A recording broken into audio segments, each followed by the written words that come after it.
the circumstances hurt if we try. Oh baby, don't know if it's do or die. Should we make it work? We should make this work.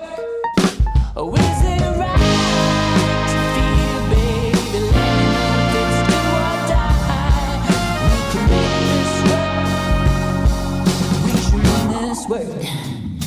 If we try, oh baby, even though it's do or die, we can make this work. 1, 2, 3, People of the night.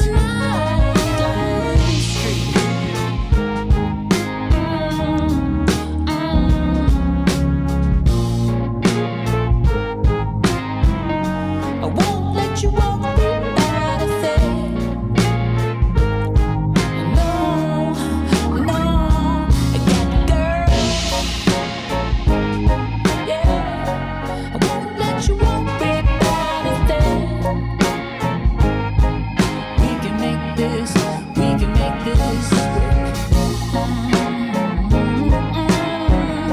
I won't let you walk. I bid you all good morning, good evening, and good night, wherever you're watching this transmission. Whether you're watching us from your condo in the sky, or your camper in the woods, or just couch surfing, or maybe on a road trip, or relaxing on your lazy boy. People of the night, welcome to Mike in the Night. It is 3 a.m. and something is moving you. So crack open a window, sit back, relax, get some coffee, tea, water, sparkling water, some of that lemon infused water I got going on here. Because you're tuned in to Mike in the Night, the voice of the Commonwealth. Hashtag Mike in the Night. Hope you guys all enjoyed the intro song by Ralphie.co.nz. Ralphie, music maker, producer, creator, extraordinaire. Thank you very much for making this intro song for us. I'm going to plug his YouTube channel in a few seconds here. Welcome to Mike in the Night, everybody. The voice of the Commonwealth. Lots of love, lots of support to everybody out there. I want to thank everyone that has, I don't know why, but Teespring's been going nuts. Teespring. I'm not trying to plug myself, but I'm just saying Teespring. I've been making a ton of Teespring sales. Mugs, a lot of mugs, mostly mugs, a couple of t-shirts, a couple of Mike in the Night t-shirts, Mike in the Night mugs, stuff like that. I appreciate that, you know, people are like, oh, I wonder what my hubby or buddy wants for Christmas. I know he likes this guy on YouTube. I'm going to go, you know, get him something. And I was shocked when I saw today that it was like, wow. So thank you, everybody, for that. Yeah, so it is Mike in the Night. It's 3 a.m. and something's moving you. And what else? There's just so much going on right now, guys. So we're going to get into a quick channel plug, and we're going to get into the top stories on what is happening around the Commonwealth. So I'll be starting a few minutes earlier the show just to get the music to warm up for like 4 or 5. It's a 4.5, 5-minute song. This way, we start at 7, but we start at 6:55. We start playing the music. And if you're a hardcore fan of the channel, or if you're a hardcore fan of, you know, the group, a lot of people are here at 6 o'clock already in the comment section at 6 in the after, like an hour before we launch.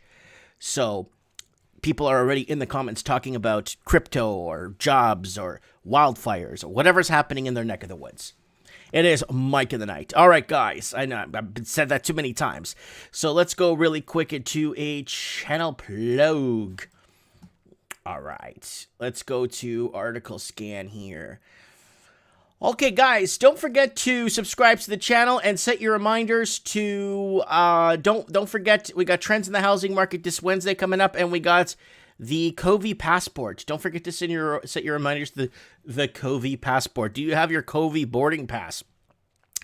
Then on December 23rd, we're going to have a Christmas special. And on the 26th, we're going to have call-ins. We're going to have a Mike in the Night prediction call-ins. I want everybody on the channel to call in to give us your updates on what you think or where you think 2021 is headed. And I'll take notes on some of your predictions and you know, maybe reverb them or discuss them through the year and see if things happen. And remember, guys, we predict on this channel. We don't post-dict on this channel.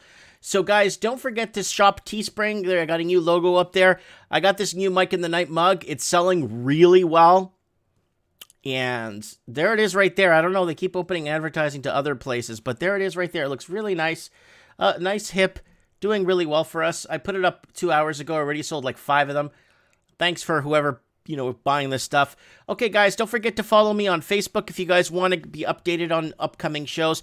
Look at this. I get nobody with 15,000 followers. Okay? Follow the page. 15,000 people follow. Listen to this.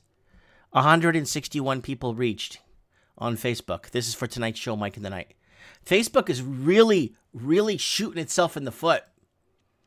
I'm going to give you the link to that. I'm going to give you guys a link to that if you like.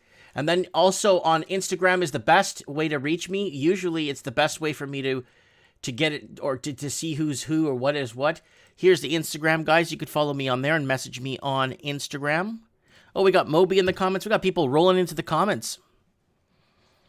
Then we got, don't forget, okay, send me show tips. And everyone's on Parler.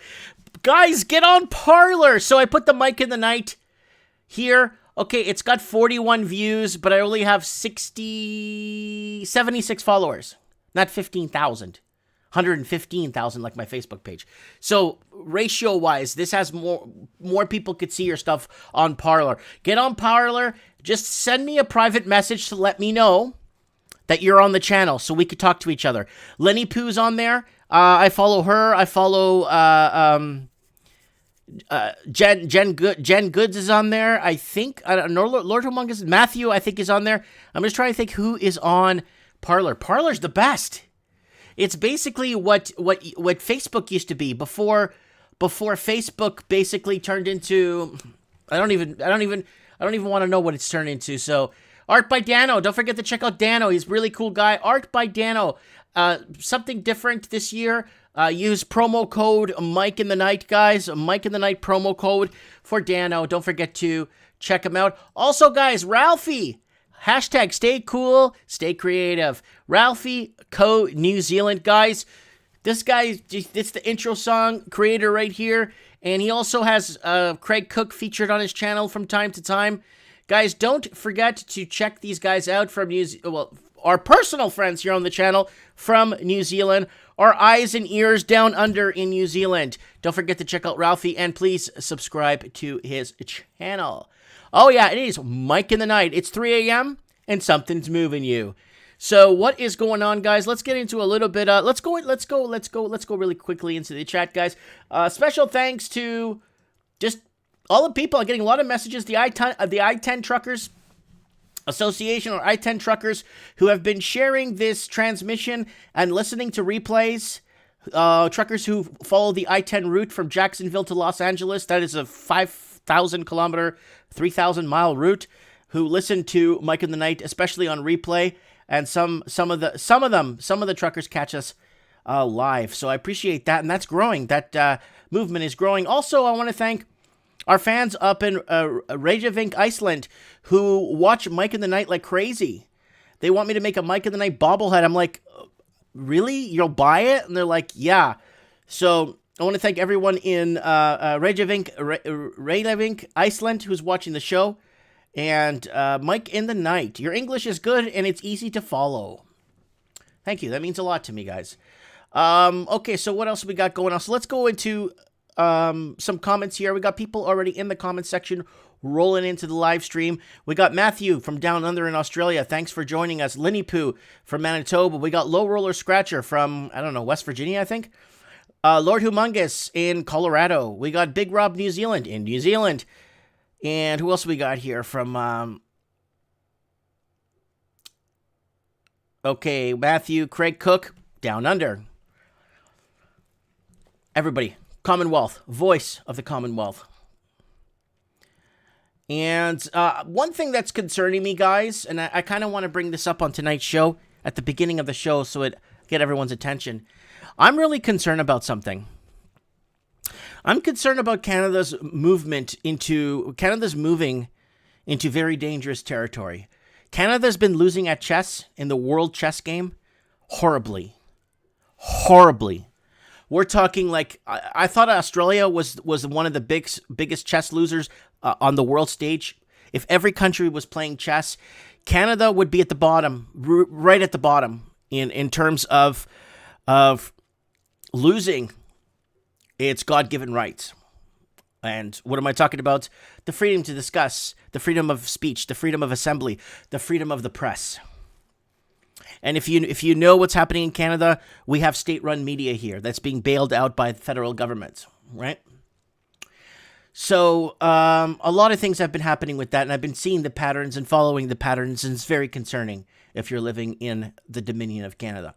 So where are things headed? Well, they're proposing a law that someone like myself, who is here talking with you guys, have a broadcast, a program, is going to require a broadcasting license to be able for us to come live on YouTube and discuss and talk and be part of the worldwide community. We're going to require a broadcasting license to broadcast, or whatever they want to call it. And Canada's trying to work a way around it with its language, using language against us in a way or a form to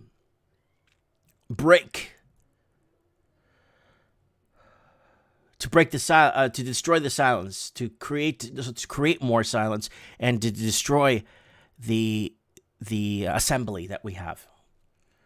Right? We're exercising our right of freedom of assembly right here. Just because we're not in a gymnasium and I'm not at a podium with a microphone and I'm not getting everybody on their feet and riling up the crowd, doesn't mean we're not assembling. This is freedom of assembly. Anna Key saying Australia lost its freedom to discuss years ago. One guy proposed how to donkey vote and he was put in jail. Wow. Someone saying, Ripley saying Rebel News was on Tucker Carlson. Ralphie saying, Lenny is saying CBC News is most definitely going to be all a part of the propaganda all the time. Music is the best, though. Peter O'Brien says New Zealand also has media bailed out by government, both channels. Also, a lot of independent media recently deplatformed. Grant saying broadcasting license, WTF, government propagator, hyperbola lies in plain sight. So this is, I've brought up the articles for you guys on this, and I've even had to send it to some people on YouTube because they said they don't know what I'm talking about. I've sent them the link from the CBC on YouTube to people, and or in the comments or emailed or in Skype, people have asked for it that are broadcasting from Canada, and they're scratching their heads and like, wow, we didn't even know this. It's like, it's okay. I mean, I caught it by the flinch, just by chance. I caught it just by chance, right? And again, they're going to use language to destroy us. They're going to take language and re-engineer language. They're going to start re-engineering the language, right, to work against us. And that's my concern, right? And you guys got to remember that our show or this show or our community is just opinion-based. I have a right to form an opinion, right? There's a guy in town that every time he sees me or my wife, he gives us the finger. Every time. We've got him on camera, security camera, dash camera, cameras on the pharmacy, cameras at my store, and has threatened me many, many times. Threatened me, openly threatened me, with witnesses. And the police have come back to me and said, he's forming an opinion. So I'm forming an opinion. Right? I'm forming an opinion. Right? MC said it's been happening for many, many years already.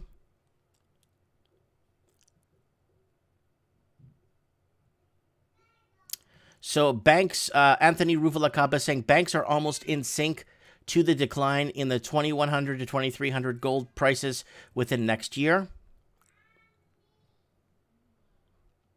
Kia saying Mike Martin, future Prime Minister of Canada, get ready for voting. No, I cannot be Prime Minister of Canada. I can never become Prime Minister of Canada. Do you know why? Because I don't speak French. To become Prime Minister of Canada, you must be able to speak French. So when that law was put into place in the 60s or late 60s, early 70s, it basically took away from a majority of good potential prominent people that we could have, right? I speak Spanish. I could speak to 70 million people in the United States. I could speak to a couple of 100 million people in Central and South America. I also speak Portuguese. That's my first language. I could go to Brazil and speak to 208 million people. Portuguese is the official language of South America. Though during the Pan American Games in Toronto, they refused to put Portuguese on any of the pamphlets or any of the signage. So it's kind of, Canada's always had a feud with the Portuguese. Canada's always had a problem with the Portuguese. Mass deportation of citizens from Ontario. It goes on and on. Don't bother looking up the articles that were posted back then in 2007, 8, 9. 2007, 2008, 2009, because they have been taken down. They're down. They're deleted. They're all gone.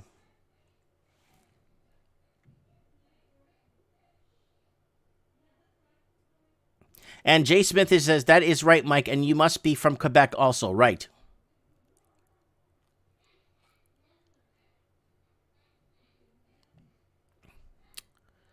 My friend Dorm in China said they have hundreds of protesters every day, floods too.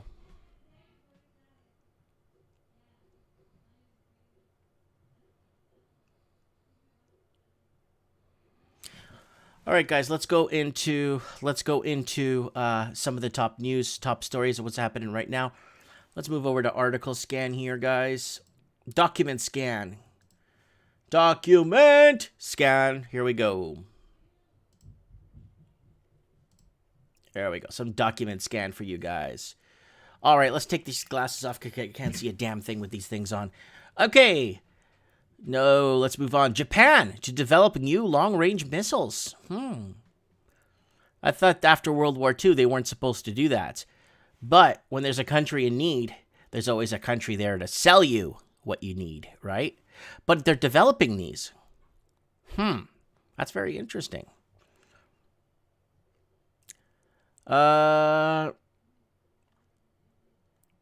Video of Trump flies over Freedom Plaza rally before doing Army-Navy game coin toss. Vietnam's crackdown on freedom of expression intensifies in 2020. Pics of the first pets of America. Nobody cares. China puts rights lawyers families under house arrest on Human Rights Day. So under Human Rights Day in China, you get basically put in house arrest. You can't go outside. And well, Mike, how are they going to know if someone steps outside to have a cigarette? They're watching you in China. They got cameras all over you in China. They're all over you like stormtroopers into Poland. They're all over the place there. They know if you're they know what your underwear says on it before you even take it out of the drawer and put them on. Stimulus checks includes new COVID relief proposal, but they'd be half size. Court rules El Paso BNHR on Trump's military fund diversion for border wall. Marine found guilty of smuggling guns to Haiti in purported plot to become president. Interesting. Let's move on to our friends over at Zero Hedge. Hunter Biden subpoenaed over Burisma, 24 other entities as part of 4 investigations. Oh, you can't do that. You could only do it if it was like Trump's son or somebody like that. You can't. This is not fair, okay? This is going against everything. I'm being sarcastic if you can't hear my sarcasm. Introducing Zero Hedge Premium. Looks like Zero Hedge is going to have something new. California, New Jersey report new COVID. I'm not even going to go in there. I don't even care. New Grinch of Georgia runoff. We need to win by a bigger margin than the left can steal. That's what's going to have to happen. The conservative side needs to landslide it so hard that that the left, basically that's what happened against was it 2017, where Trump needed big time support, right? Big time, because you know what the left was up to, right? People were pouring out of U.S. cities like L.A. and New York before COVID started. Yes, guys, on this channel, I don't know if you guys noticed, but we've put up quite a few videos. I've been putting up videos curtailing before COVID, kind of debunking before COVID videos. So they're saying COVID is doing this to us today. I go on the channel, I make a video, I read the article, and I show you videos we made on this channel before COVID, going back 2, 3, 4, 5, 6 years, showing that it was happening before COVID. All this stuff has been happening before COVID. But COVID is the best blanket, the best thing to blanket the situation, right? And what else have we got? Marine Corps wants swarming kamikaze drones. Kamikaze drones? Why? Those are dangerous. This is insane. New York City small business furious at indoor dining ban after data shows restaurants account for only 1.4% of COVID cases. That's called destroying the economy, my friends. Are you ready for a cookie shortage this holiday season? What else we got? Manhattan apartment rents dive to decade low as inventory swells. Well, you got to remember, New York has probably some of the most attractive and coolest empty condo towers and empty locations by foreign rich Chinese investors. Picked up a lot of these condos and just left them empty. Wow, the comments are moving fast. Whoa. Comments are moving fast. A viral assault on small business. By and large, corporations having interests aligned with politicians are considered essential. So one thing I was asking, I'm trying to get this green screen so that not look so bad behind me, but that's okay. I tried to figure out what was essential. So basically, essential businesses in BC are the marijuana stores, liquor stores, Walmarts, Costco's, Kmart's, like everything that's super big, basically.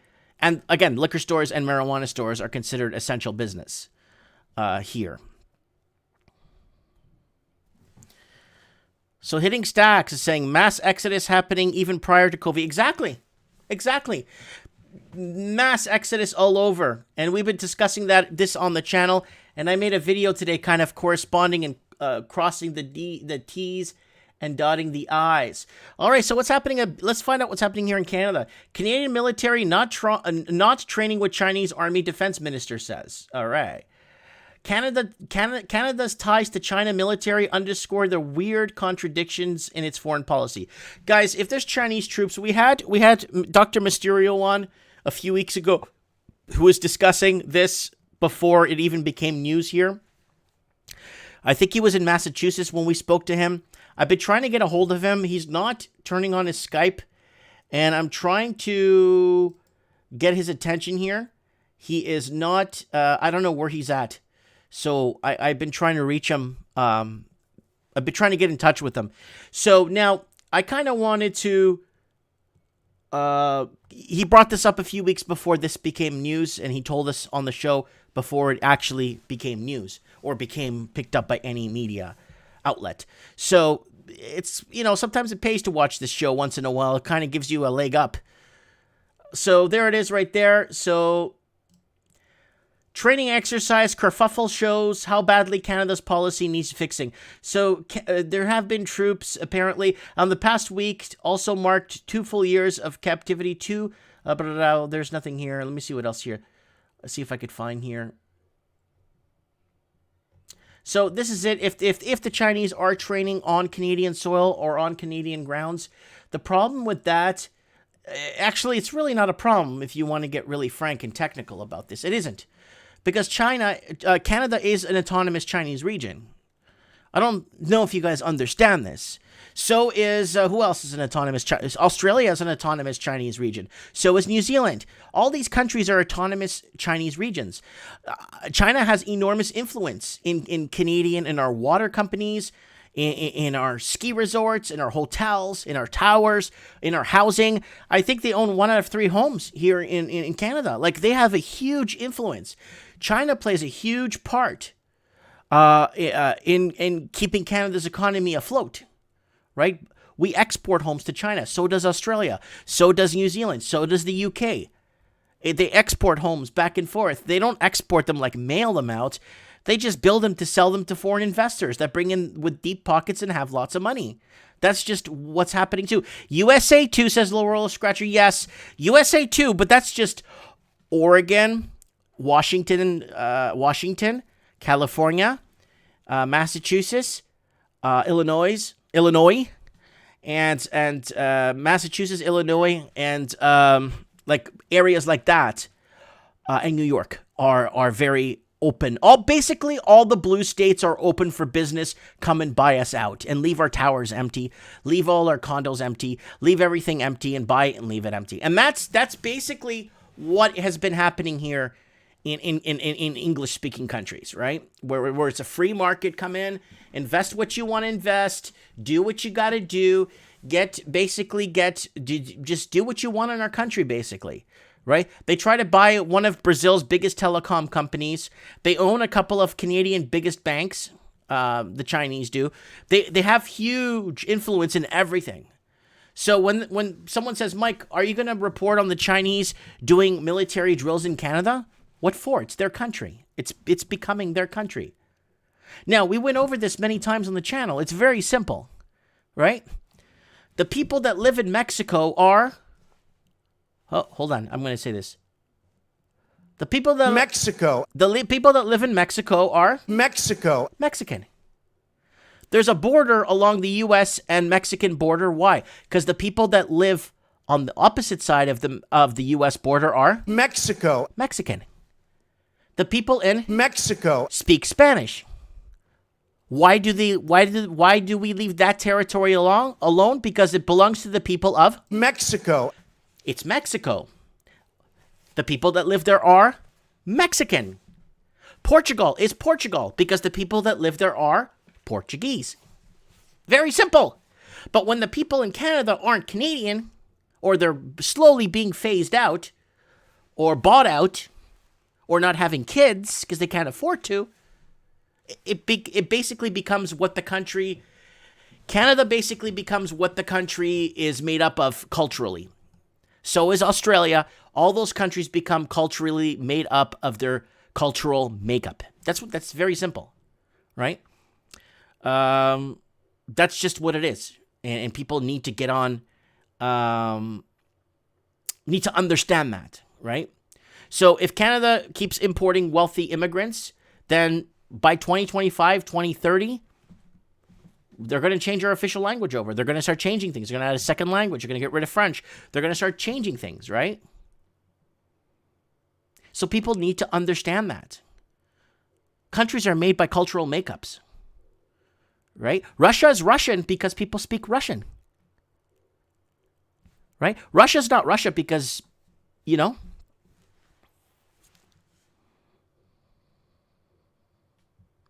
Hitting stacks, when will the call-ins be? Very soon, my friends. China is slowly buying up Mexico too, Mike Martins. I know they've been doing that to Jamaica. I know Jamaica's been getting bought out. Even their highways. The Jamaican people don't even own their own highways. So that's how bad it's been getting. It's an economic takeover. All right. Article scan. Here we go. Canadians now owe $1.71 for every dollar they have spent. They have to spend. Disposable income. Not how much they make, how much they have to spend. Australia is actually worse. It's almost $2 or $2.05 in Australia. So it's actually worse in Australia, right? Bank of Canada ready to move sooner than expected on digital dollar. We covered this on the channel too. This is a big deal because Canada's always the first, the light. It's always the beacon of we're going to do this first to screw our own people and show the rest of the world we could do it. And that's what Canada's all about.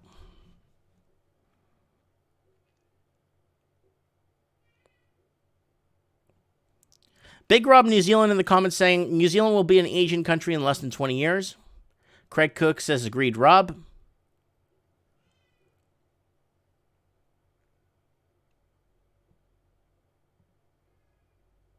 So, Adam Campbell in the house. Matrix Rip in the house. MC Owen Anarchy in the house. Anarchy saying Fiji has been bought out by China too.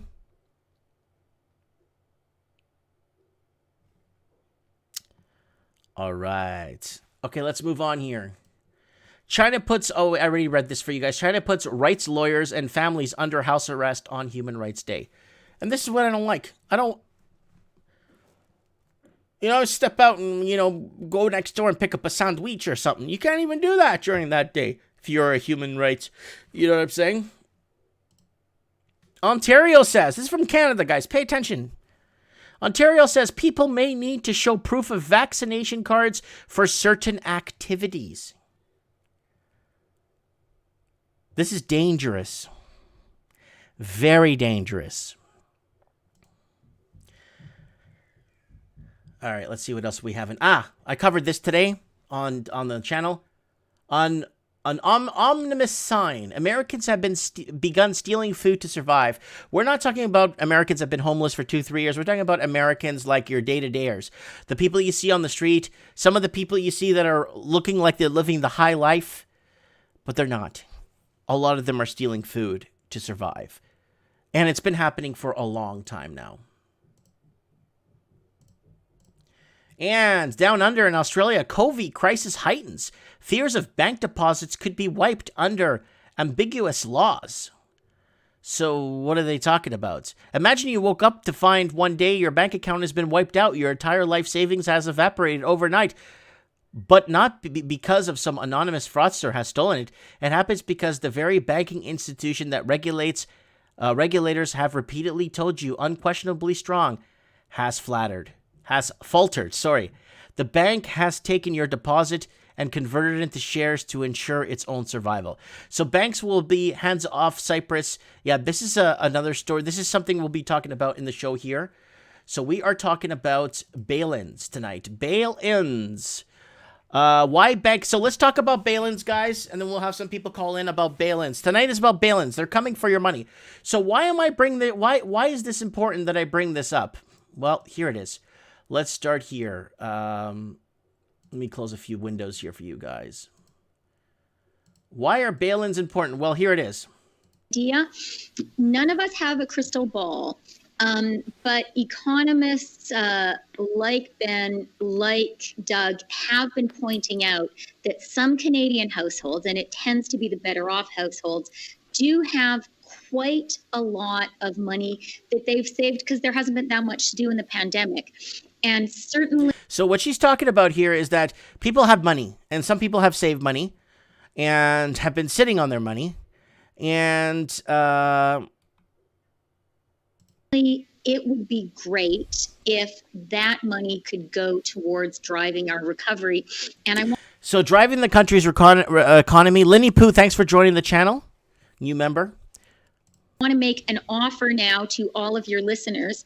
If people have ideas on how the government can act to help unlock that preloaded stimulus, I am very, very interested. Maybe, as Doug Porter was suggesting, it happens by itself. That's the best case scenario for me. So they want to stimulate the economy more, to basically have people that have money to go out and spend money. And that's what they did after the big, what happened on, I can't even say the numbers. The number before 10 and the number before 12. Do the math. And go out and spend that money. So let's go back and hear what she has to say again. Like Ben, like Doug, have been pointing out that some Canadian households, and it tends to be the better off households,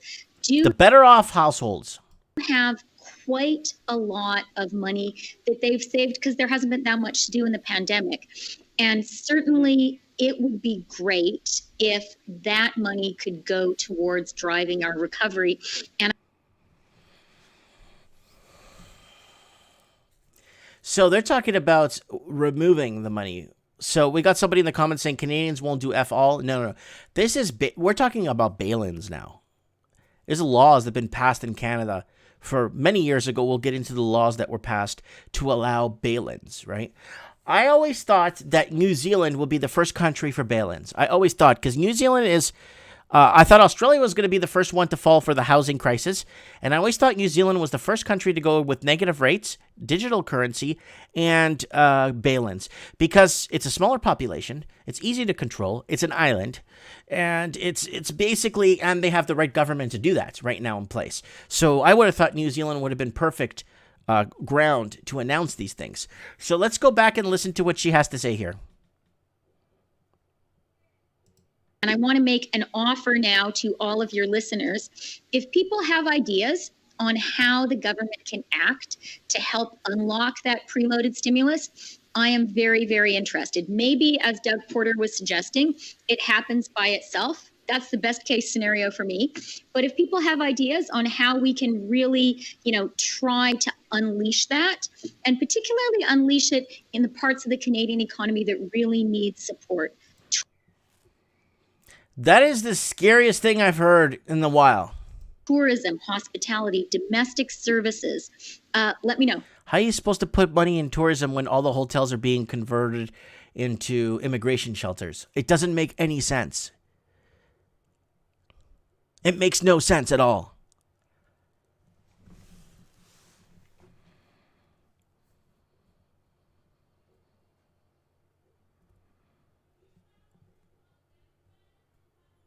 So deflation comes after, says Anthony Ruvalacaba. Stagflation first. Linny Poo's saying she's very sniffy. That's correct. She is very, very sniffy. Very sniffy. So let's move on. So here it is. So the same thing. Fear of bank deposits could be wiped out by ambiguous laws. This is down under in Australia. And you know what they're going to say? You know what they're going to say, right? Well, we told you this was going to happen. We've been telling you this. There's articles written about this. So the scenario of the bank moving in to bail in your money, if you think it's totally impossible, think again. It's happened in Cyprus not long ago. So we did, at this channel, we covered this in Cyprus 4 or 5 years ago. We actually covered this on the channel, discussing this. And is Australia at risk of imminent bail-in? So this is a big deal. So before understanding the history behind the current state inquiry, it is worth nothing. Australian banks are not in the same boat as Cyprus banks were in 2013. Our banks are still well capitalized and profitable and are being supported by our housing sell-off. So there you go. It didn't say housing sell-off, but that's how Australia's economy is like 80-85% dependent on housing. Until housing starts to take a sideways or a downturn, then you'll start to see the economy crack real fast and falter. Why bail-ins will be the new bailouts. So the difference between a bail-in and bailouts. So guys, with a bank bail-in, the bank uses the money of its unsecured creditors, including depositors and bondholders, to restructure their capital so it could stay afloat. And in the effect, the bank is allowed to convert its debt into equity for purpose of increasing its capital requirements. A bank could undergo a bail-in quickly, though, through a resolution proceeding, which provides immediate relief to the bank. The obvious risk to the bank depositors is possibly losing a portion of their deposits. So depositors, myself, you watching this and wherever you are in the Commonwealth, will lose a portion of your savings. Why? Because of mismanagement of our governments or governance.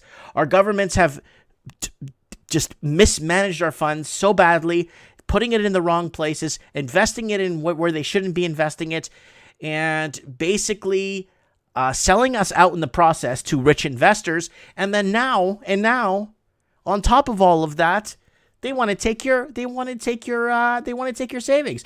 This reminds me of that movie, Step Brothers. Remember that movie, Step Brothers, where he came home with his stepbrother, and they got beat up, and they didn't get that job. He says, I'm having one of the worst days. You're kicking me out of the house.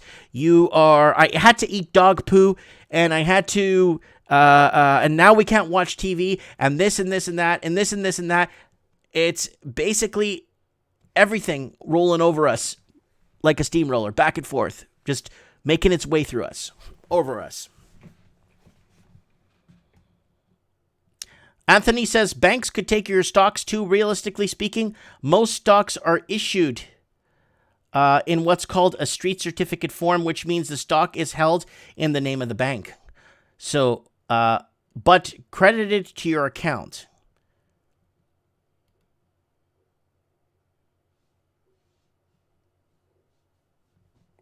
So we got Aniki says, yes, we need to downsize the government, chop, chop. Yeah, there's just too much governance. There's too much, how do you say, human resources. I didn't even know how much human resources is in the government. Like a huge level of human resources. I didn't know it was that big. There's more people in human resources than there are engineers, for example, or people that actually need, like the country needs to function. Okay, so it goes into saying the obvious risk to bank depositors is possibly losing the portion of their deposits. However, depositors have protection of the Federal Deposit Insurance Corporation, FDIC, ensuring the bank account for up to $25,000. Banks are required to use only those deposits in excess of the $250,000 protection. So, bail-ins to become statutory. European experiments with bail-ins, and this happened in Cyprus. Bank bail-ins have been used in Cyprus, which has been experiencing high debt and possibly bank failures. The bail-in policy was instituted, forcing depositors with more than 100,000 euros to write off a portion of their holdings, although the action prevented bank failures.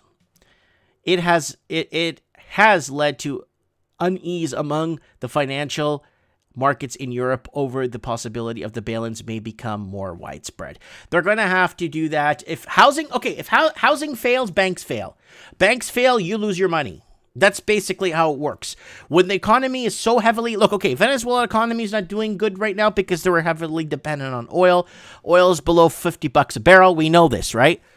Now, when housing is so heavily dependent on English-speaking countries' economy that if housing starts to falter, you will lose your money even though you didn't play in this rat game. They will start taking your money because you didn't decide to take a walk up to the table at the casino and roll some dice. You will still pay even though you're not playing the game.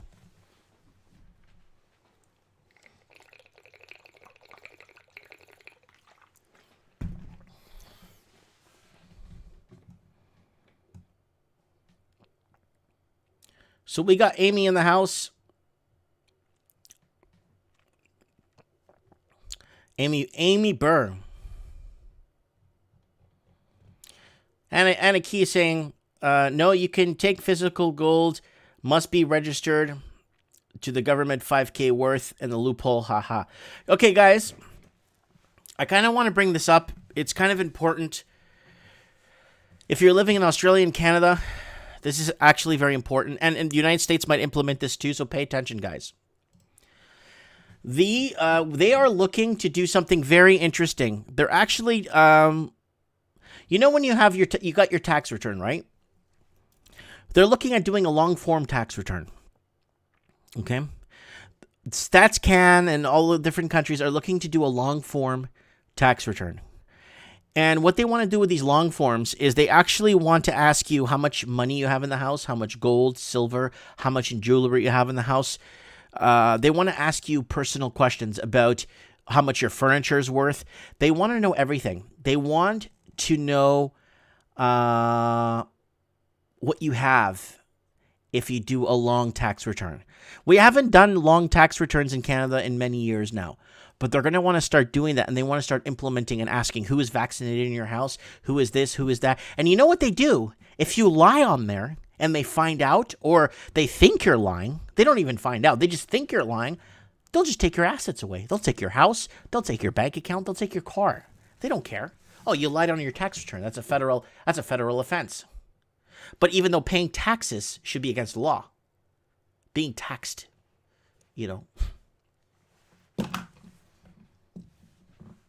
Steve Stevens says, stop filing taxes.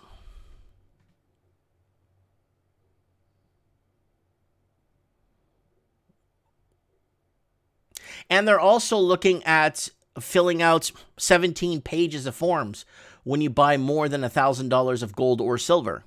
16, 17 pages of forms. Literally, like sit there with a clipboard and filling out forms. And if somebody buys less than $1,000 of gold and silver, and the seller or the person selling the gold and silver finds anything suspicious about the transaction, he's allowed to report that to Revenue Canada, right? So they're going to clamp it down real good. And this is what we've been worrying about here on this channel.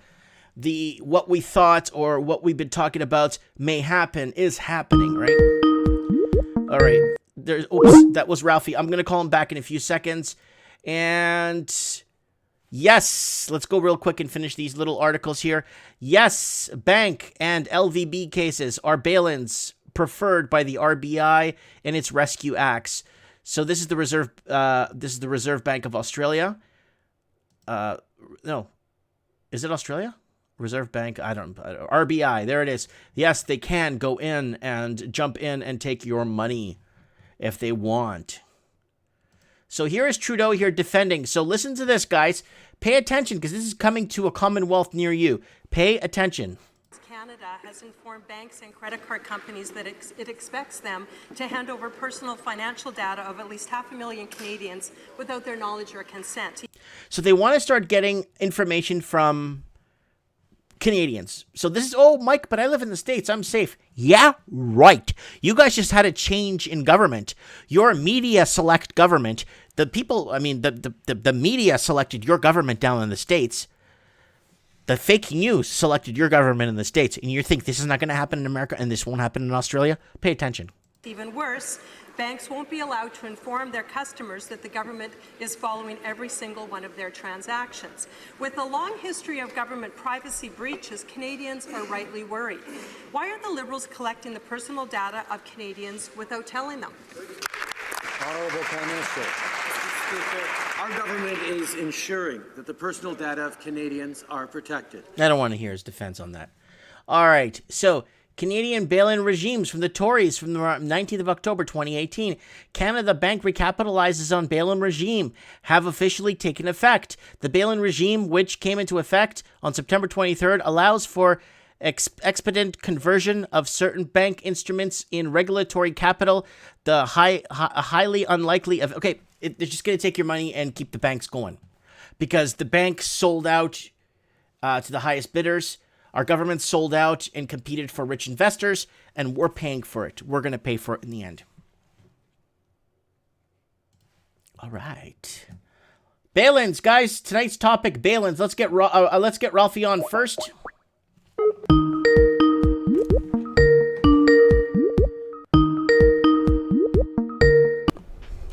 Yo, Ralphie, what's up, dog? Voice of the Commonwealth, Mikey. How you doing? Good, good. Thanks for the song, buddy. The song was really good. I really appreciate you doing that. Can you hear me? Hello?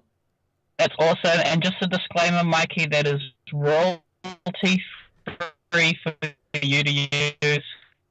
Yeah, I can. Okay. Sorry, you're just breaking up really badly. Are you on an airplane? Can you hear me? Yeah, he's lagging big time. I think he's lagging big time. He's lagging. Ralphie, Ralphie, you're lagging big time. I will call you back when you're on the landline, okay? Or when you got. Can you hear me? Yeah, we'll just call him back when he's on when he's somewhere that he could speak, because I'm getting really bad, really bad connection with Ralphie. We'll call him back. I'm trying to get Dr. Mysterio on. I think he's in Georgia right now. He's the one who tipped us off about the Chinese military training in Canada a few weeks before it was reported by the news. I want to get him back on the show because he has something to say about the bail-ins, or what's happening with bail-ins. Let's see if we can get Stephen Thomas. I missed this call last week.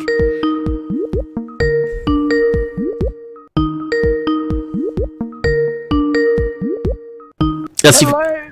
Stephen, I've been trying to reach you. A lot tougher to get to the president. No, I'm just been busy just before Christmas. I'm just giving you a hard time, Stephen. I know. bail-ins, where tonight's show is about bail-ins. And Canada's been very, very vocal about it on the news. And we're talking about Parliament hearings discussing bail-ins and wanting to know what's in Canadian bank accounts from private citizens. Bail-ins and bail-ins. What's going in? Can you see this happening in Australia too? Well, they've already had some laws put through Parliament here last week, which were rejecting the abolition of deposits from bail-in. So what that means in plain English is that a bail-in is possible. It's possible. Yes. So you telling me the Australian that saved for his kid's college or his down payment or something could lose a percentage of that because the bank doesn't know how to invest its own money? Well, more or less, yes. Wow. So can you see? I mean, the only time I could see banks having to bail themselves in with people's money is if the housing market goes south, because 80% of Australia's economy is based off of housing. So if I see housing faltering, I see bail-ins happening. That's right, because too much money's lent out in mortgages, so when they call them in, they have just property to call them in against. Ask Sandra for 2 big glasses of water. Interesting. Who's that in the background?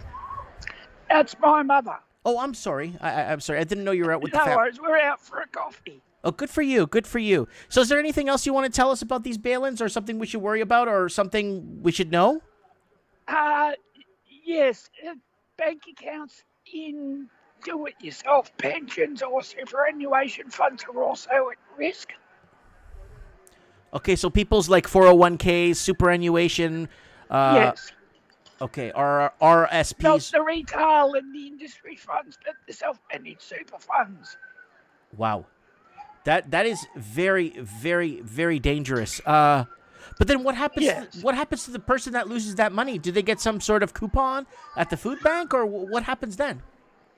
Well, there's only speculation at the moment, but what they're saying is here in Australia, you'll get an ordinary share for your bailed-in deposits if they happen. Mm-hmm. Okay. Interesting. All right, Stephen. I just wanted to touch base with you, make sure you're doing okay. Last week, you messaged me, told me you were at the museum. Yes, I was seeing a client. Good. So it looks like things reopened there. Yeah, it's getting very busy before Christmas. Good. I'm happy to hear. I'm happy to hear that you guys in Victoria are back on your feet and the lockdown is over and you guys are back out and about. That's good to hear, Stephen. All right, Stephen. Yes, it is. I'm gonna let you go and enjoy your coffee there, and we'll talk soon. Okay? No worries. Thanks. Thank you. Bye. Bye-bye. So that is Stephen Thomas. He is out and about with his family, having coffee, out and about, having themselves a coffee there in Victoria, Melbourne, Australia. So that is that, guys. I just kind of wanted to throw that out there because bank bail-ins. You know, I got somebody in the comments section saying, from Adam Campbell is saying different economic system setup, apples and oranges between Australia and Canada. No. Australia, Canada, New Zealand, United Kingdom, California, Oregon, and Washington State, Massachusetts, Illinois, New York have been opening their territories or countries and competing for rich investors. That's one thing all those countries have in common. The second thing they have all in common is they sold out to the highest bidders. That's why you have bidding wars on properties that the average wage earners cannot get in. It's all the same. You go to Dublin, it's the same problem. You go to Auckland, it's the same problem. Anywhere you go, they're facing the same affordability issue problem. And a lot of it is just money parked on their shores. That's creating artificial shortages. It almost feels like we're doing trends in the housing market, but we're not. We're talking bail-ins tonight, guys. So bail-ins are basically damaging. And someone asked me, Mike, do a bail-in story or talk about bail-ins. So I want to get, let me see if I could get Sean in. Let me see who else. We're talking with Sean, and Sean was talking about the bail-in system there too, to kind of get an inside scoop. You know what? It looks like Blunt News is here. Hold on. Let's see if he picks up.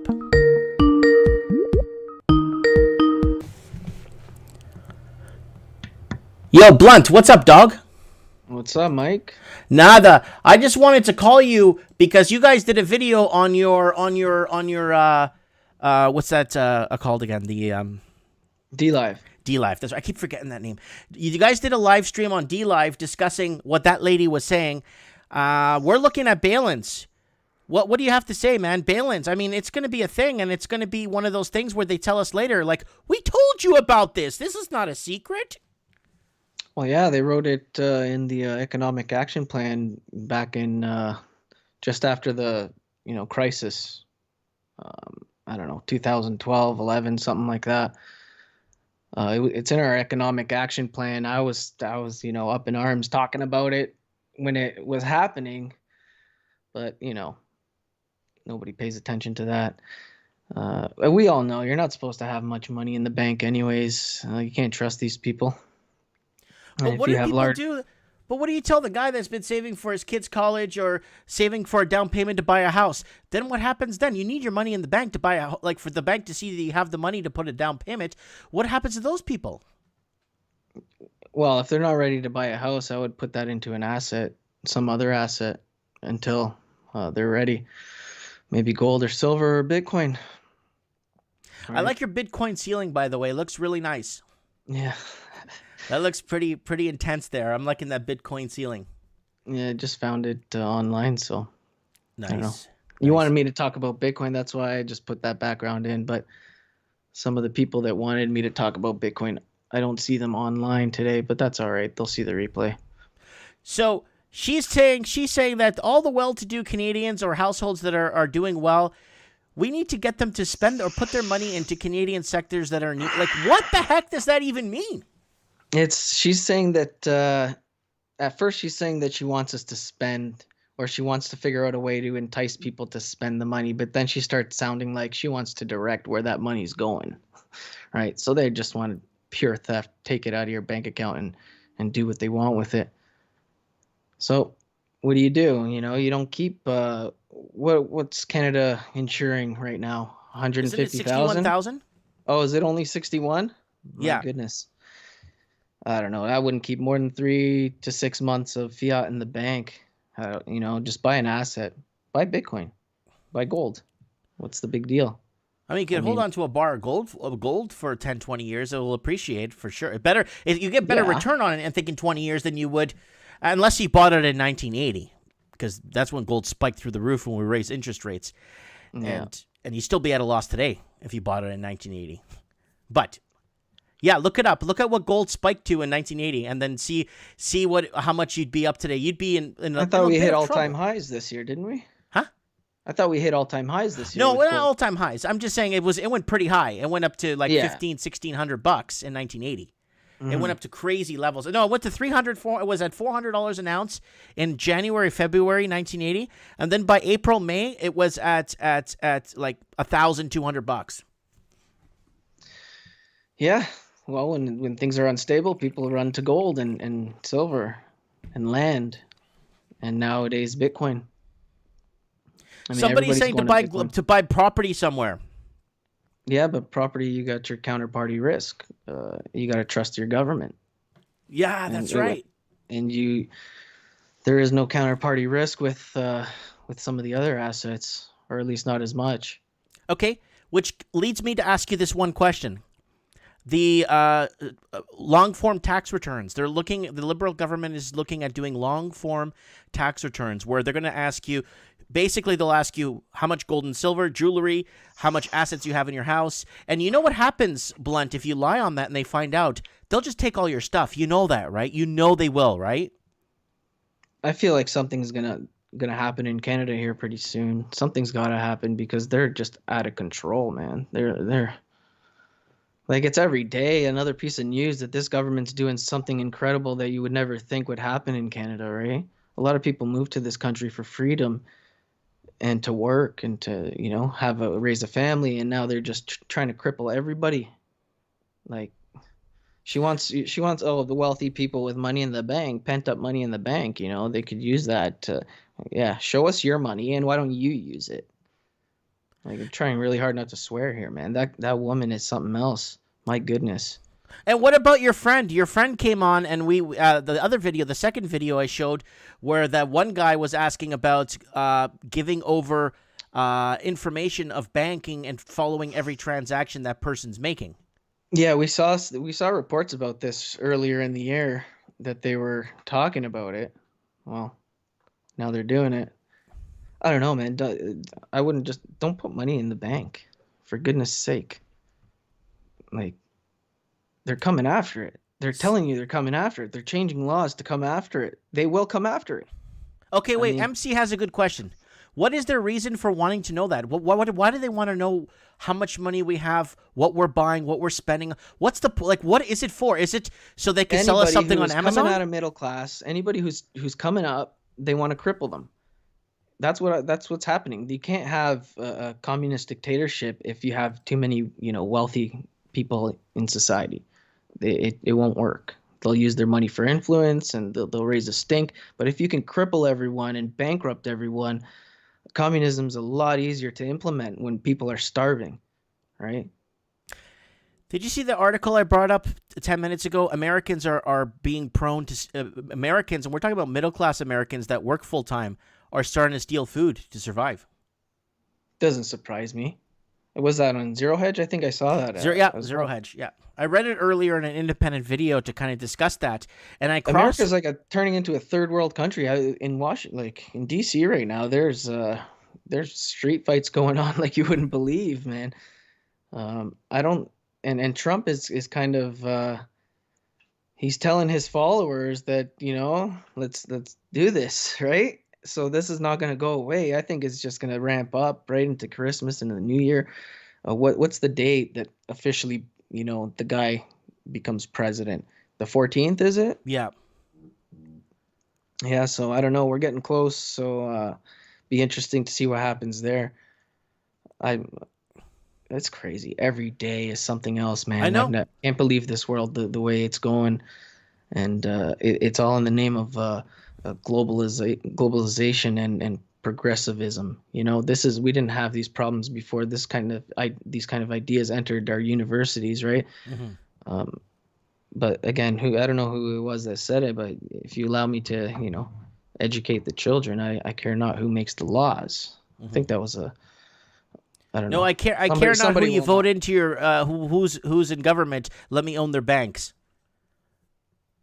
Or let me own the banking system. I heard a similar one where there's all kinds to do with if they had control of the education system, then he cares not who writes the laws, right? Mm-hmm. But like I said, there's chinks in the armor, man. We could if everybody got on board with Espera. Yes, guys. By the way, Blunt News. He's like me. We're Portuguese, just so you know. So, anyways, I got a message here from Crazy Tracy on the ground.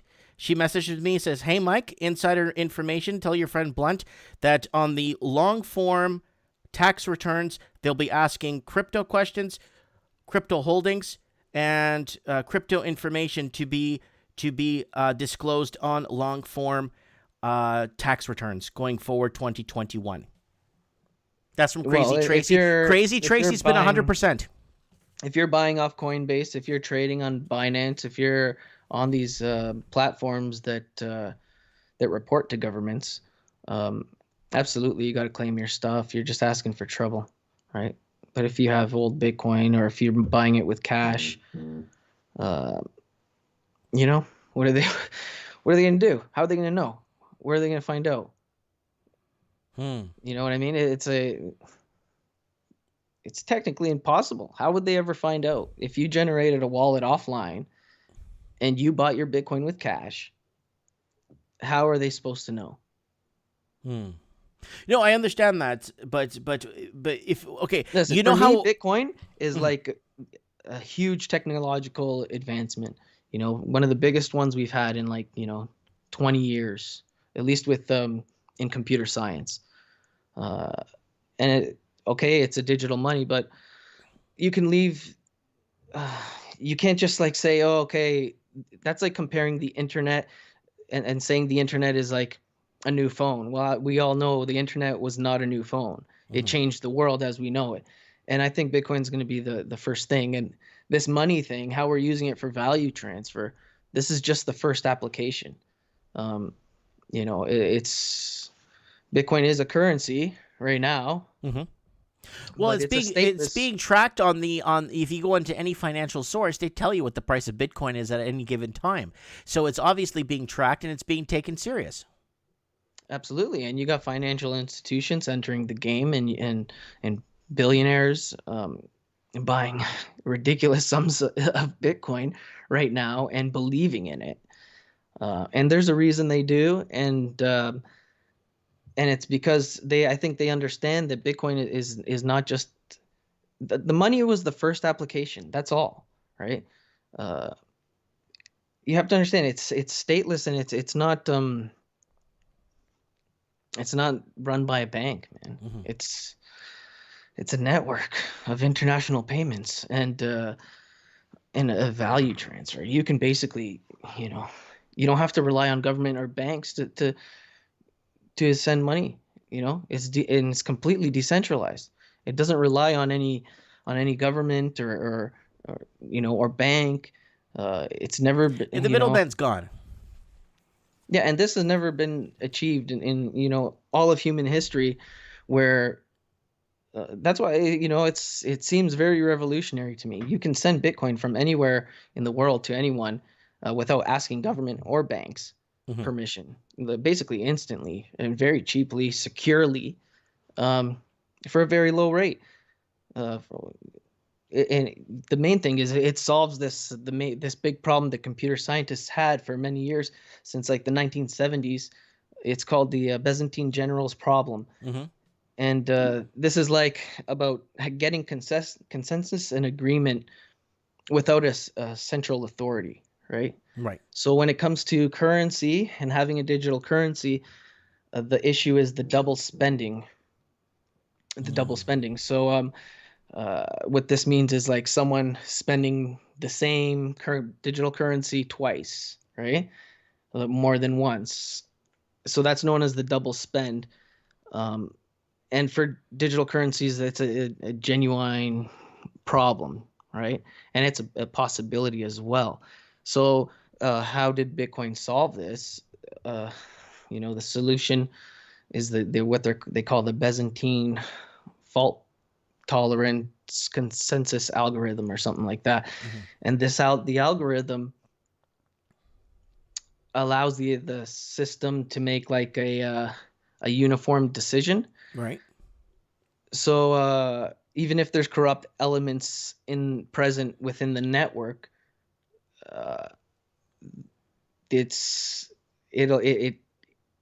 doesn't matter, right? It'll discount those. Okay. So it's like about making a consensus amongst the group, and that's called the consensus mechanism. So the consensus mechanism is like it's written into Bitcoin. Well, it was like written into Bitcoin right away by the creator, right? People have tried basically like its own constitution. Sorta, yeah. It's like it's how it works. So so people have tried and failed for years. This is like from 1970s. People have been trying to figure out this Byzantine generals problem. How can we solve this problem, right? So Satoshi Nakamoto created Bitcoin, as for all we know, right? He, they, them, whatever it is. And he mitigated this issue by integrating a protocol, what's known as a proof of work, which is like a special consensus mechanism. So I'm getting this. All right. So in simple terms, it was named like the Nakamoto consensus, or the nodes so what happens is the nodes have skin in the game, and it incentivizes them to participate honestly in the system. So the Nakamoto consensus used in Bitcoin is called proof of work, and also known as mining, right? Mining, yes. Yes. So in this system, the participants, the miners, they're incentivized to be honest, because they spend vast amounts of computing resources and money and like to just solve these cryptographic puzzles. And so this work that they put in of spending all the resources and computer power and electricity and all that, it's known as the work. In the proof of work, it's known as the work. So this is the skin in the game for the miners. So does it solve the Byzantine general's problem? Not because it's, mathematical or some algorithmic magic. It solves it because the miners themselves mining itself is very, very expensive. It is. And to do an attack on the Bitcoin blockchain at this point is going to cost billions of dollars, because remember, you have to achieve more than 50% of the network's hash rate, right? The hash power. Right. So even if someone manages to get 51% of the hash power, China, it doesn't make sense. Why would they attack the network? It's going to be very expensive. They'll get no payoff, right? And you basically destroy the network. So when Satoshi, he created this, everybody laughed at him because they didn't believe that he solved the problem that they had been trying to solve this problem since I told you, like the 1970s. Computer scientists have been trying to so they laughed at him, and 3 months later he published a software that people could go out and build a peer-to-peer transaction network. Hey, let me ask you something, Blunt. Yeah. Let me ask you, what is the best one to mine? You got into mining. What's the best coin to mine right now? It's easier to mine. I know Bitcoin takes a million years of calculation to get a Bitcoin now because of the complicated algorithmic friggin' calculations it needs to make. What do you think is a good coin to in your opinion to mine right now if you had a choice? If you could afford it, I don't know, Bitcoin. Really? You would go with Bitcoin even though it's one of the hardest ones to mine? Well, Bitcoin is more important than just a currency, right? Right. This currency is the first application. All these other coins, I'm telling you, man, they're just here today, gone tomorrow. Even Ethereum, because Ethereum has had so many problems in the past, and also there's so many other Ethereums out there. They could come out and do what Ethereum does. So, for me, this whole industry is about Bitcoin, because it doesn't stop at currency. It's going to be about voting. It's going to be about stock ownership. It's going to be about asset registration, and God knows, right, how many more applications that we haven't even thought about. So it's ignoring Bitcoin. You can ignore the digital currency. Pay attention and understand the technology, the network, and the invention itself. Because if the money goes to crap, if Bitcoin goes to crap, you can't uninvent the technology. The technology has been created already. It creates a way for us to have decentralized organization on a scale never before seen on Earth. Right. So something like 5 billion people have no access to a bank account. Of those, like 2 million people have internet, right? They have no bank account, but they have internet. They can download an application on their phone and instantly connect to a decentralized network. When has that been possible? And they can tap right into international finance, completely peer to peer, and they don't have to ask no bank. They don't have to ask no government, right? Yeah. So, but Bitcoin has been one of the biggest a big culprit when it comes to laundering money too. A lot of people getting money offshore. have been 2012 maybe, Mike. But this is a different game now. We got billionaires buying, $500 million worth. We got funds, buying how many billions of dollars worth. Yeah, you're right. This is not just a money laundering game anymore. This is or buying drugs online or whatever. The dark right? web, That was maybe when it was small and not known. Like nowadays, I doubt people will be using Bitcoin to buy drugs online. They're going to use a privacy coin, where the technology was born from Bitcoin, right? Interesting. Bitcoin is, in my opinion, is the money of the people, because payment processors are going to be the first to go. Right now, you got to ask permission if you want to send money from one place to the other if you use the legacy system, but you don't have to ask nobody permission to use Bitcoin, right? Mm-hmm. Just like the internet killed hundreds of industries or companies, and it did it with 100 lines of code, right? And Bitcoin's going to do the same. And and what happens when they cut off the fiat, highways to Bitcoin? Earn Bitcoin, sell goods for Bitcoin, offer services for Bitcoin. Forget fiat to Bitcoin, because that might not be possible forever. Right now it is, but they can easily cut that off. I got a question for you from Hitting Stacks. He's saying, ask Blunt about Yearn Finance. Doesn't it solve the problems and limitations experienced with Ethereum? I don't know. Don't ask me about altcoins. I'm not going to pump any altcoins online. No problem. And then be embarrassed, excuse me. Sorry about that, Mike. Yeah, it's okay. I understand. You don't want to pump it up, and then after later on you said, well, Blunt said this. Blunt said that. Yeah, right. Exactly. So forget. I have projects that I like, and we can talk about them, I guess. But honestly, Bitcoin is the one.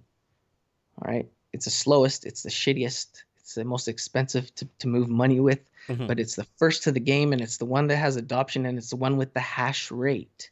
It's the one that can't be attacked. It's the most secure, right? So, what do we? I don't want to talk about some proof of stake centralized coin, because that's not what Bitcoin's about. That's not why those other ones aren't the ones that solved the Byzantine generals problem. Right. Bitcoin today is not Bitcoin of 2013, right? It's not for shady drug dealers. And also, Bitcoin crashes tomorrow. The technology does not go away. We continue with this. Right. And I think it's an opportunity. It can be used for our enslavement. I don't know how. That's the thing. I want to know how.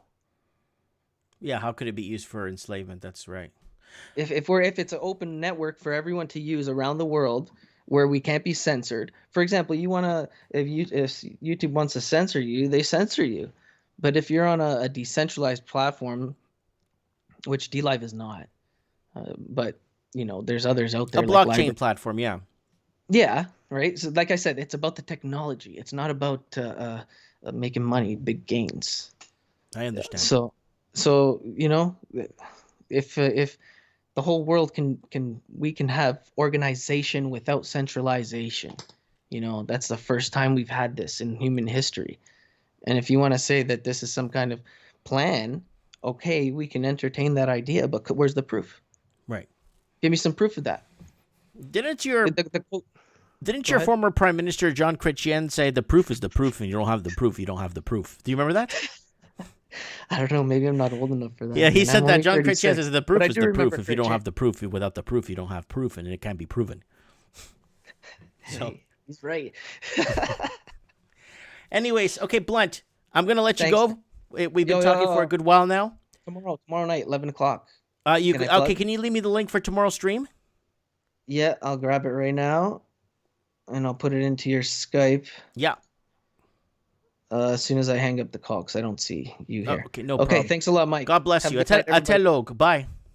Hello. Bye.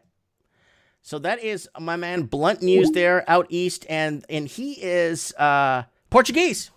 He's a Portuguese. All right, I'm going to give you guys the link for tomorrow's. Let me give you guys the link for tomorrow's stream he's going to do. So guys, check out if you want to see more of Blunt News, and I think he's going to have Sean on. I'm not too sure, but there's the link right there for his D-Live. If you guys want to check it out, don't forget, check it out. So let's get someone else on the show here. We got Hitting Stacks. Let me see if I could find him here in my, damn, there's so many people on this thing, over 1,000 people. Hitting, I don't have Stacks, I can't, what's his name again on here?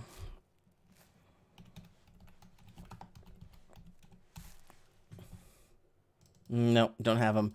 I forgot what his name was on, he's been commenting a lot tonight, and he's been wanting to come on the show for a while now. And I want to have him on the show and see what he has to say, what his thoughts are on bail-ins. So what, you're going to pay for the banking mistakes or the mismanagement funds of our governments? We have to pay for that now? So if you weren't part of the this whole problem, oh, here it is, Tommy. Let's give him a call.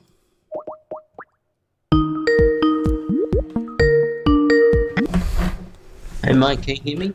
Yo, what's up, dog? How you doing? Can you hear me? Yes, I can. Hello? Hello? Hi. Oh, Tommy? what's up? It's afternoon in Sydney.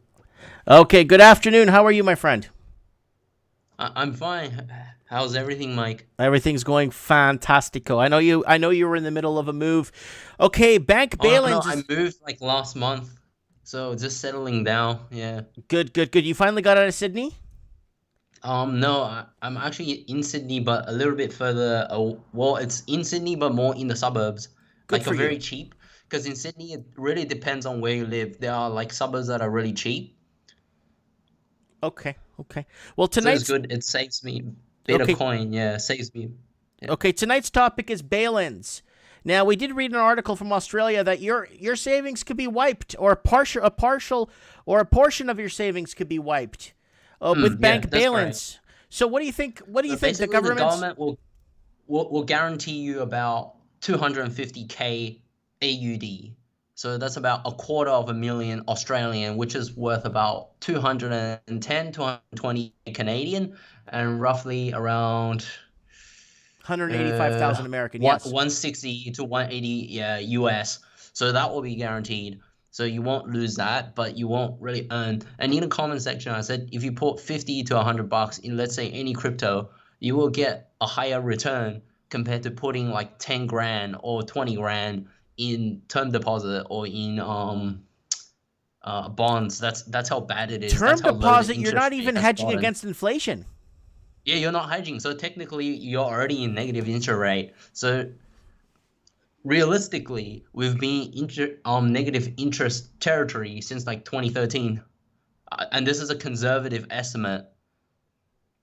Interesting. So do you actually see the banks pulling the trigger and going after savers? It could happen. It could happen. Australia could be the next Cyprus or the next Germany or next Japan, because it's gonna go into zombification mode. You were right about negative interest rates. Again, it's gonna be either Australia, Canada, or New Zealand. But I feel New Zealand will go first. I just feel New Zealand will go first into negative rates and first into cryptocurrency because they're a smaller population, they're an island, and they're easier to control, and they have the government in place right now that could do it. I feel really sorry for them because they're really trapped. They don't really have anywhere to go apart from the two islands. In Australia, you still can go to, like, let's say, Cairns, or you go to Queensland, you go to a different state. Right? Or in the US, you're pretty mobile. You can go from like California to Texas, Texas to North Dakota to Illinois, or Illinois to Nebraska, for example. Australia, you can go New South Wales to Queensland to Northern Territory. You can go anywhere. And Canada, you can go from like BC to like a Yukon Territory or to like Saskatchewan. But New Zealand, you're just North-South Island. You don't have anywhere to go. Yeah, you literally have nowhere to go. Unless, let's say, they get like go to like Bali or go to like Indonesia, or because there's a lot of people from like the Antipodean, so from like that's just like an old word for Australia and New Zealand. So a lot of people are going to like Indonesia and Thailand because it's actually really cheap there, food and everything. They want to like escape the 9 to 5 city life. Yeah, I've been preaching the get out of the cities for over 5-6 years now. Yeah. the The fakeness, Baylians is the nothing lie. new. Yeah, the Baylian's nothing new. There's a channel called CEC, which is called Citizen Electoral Council, and then they rebranded their name as Citizens Party Australia. Again, the media is gonna label them as far right, or like any conservative party, they're gonna call it far right. Dude, They're you just get gonna caught call it far walking. right. Dude, you're a politician, and you get caught walking out of a church. They're gonna label you far right. You're a politician, and Yeah. you like anything. You are far right. You know what I'm saying? Like you Yeah. look up anybody. You look up anybody who asks questions outside the box, and you find them on Yeah, Wikipedia. far They say right. on Wikipedia, this is a neo-Nazi conservative far right. It's like, what the hell? I looked up somebody it's the other day funny. on Wikipedia, somebody that has a YouTube channel, and just checking them out, and I'm like, oh, this guy's pretty good when it comes to understanding the fundamentals and the finances and blah, blah, blah. I look him up Yeah. on Wikipedia, the neo-Nazi far-right white supremacist. I'm like, holy crap. And the guy they're talking about, his wife is Jamaican. Yeah, I know, it's weird. Because in Australia, we have like people who are like Asian and people who are like not from any white backgrounds voting for like these conservative parties, and they're called like far right, like white supremacists, and like they're like not even white. You know what I mean? It's just so weird. It's just very bizarre. Yeah, Yeah. it is.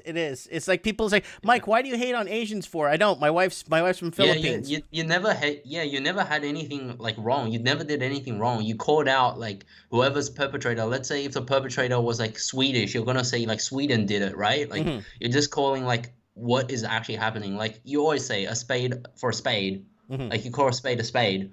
Like you can't call a spade a heart. It just wouldn't make sense. You know? But the problem is we're getting into these ideologies and this backwards. Okay, let's talk about culture. We talked about this earlier because this is kind of important, especially with what's happening with our banking reform, everything that's happening, and the transitioning of countries. Like, people need to understand that countries are obviously a fabric of cultural motivation, right? So they're made up of cultures. So the reason why there's a wall or a border between America and Mexico is because the land south of the American border belongs to the Mexican people. Right? Am I right? Yeah. Yeah. They speak Spanish in Mexico because it's the official language of the Mexican. Right. The people do not go and do what they want for outside of Mexico, because when they go on to Mexican soil, they want to respect the Mexican sovereignty. Yeah, exactly. So what happens to a country when it transforms itself and it starts the inhabitants of the country change, and the people are no longer Canadian, and the people in parts of America, you see, things start to change. So I asked that question about, will Australia exist in 30 years? It's probably going to be fractured or dramatically weakened. Well, if it doesn't have the cultural influence, like when I go to Ireland, I want to get the Irish culture. End up like it could either like be weakened or just break up into pieces, like what happened to Yugoslavia. I mean, it could happen. It could. I could be wrong.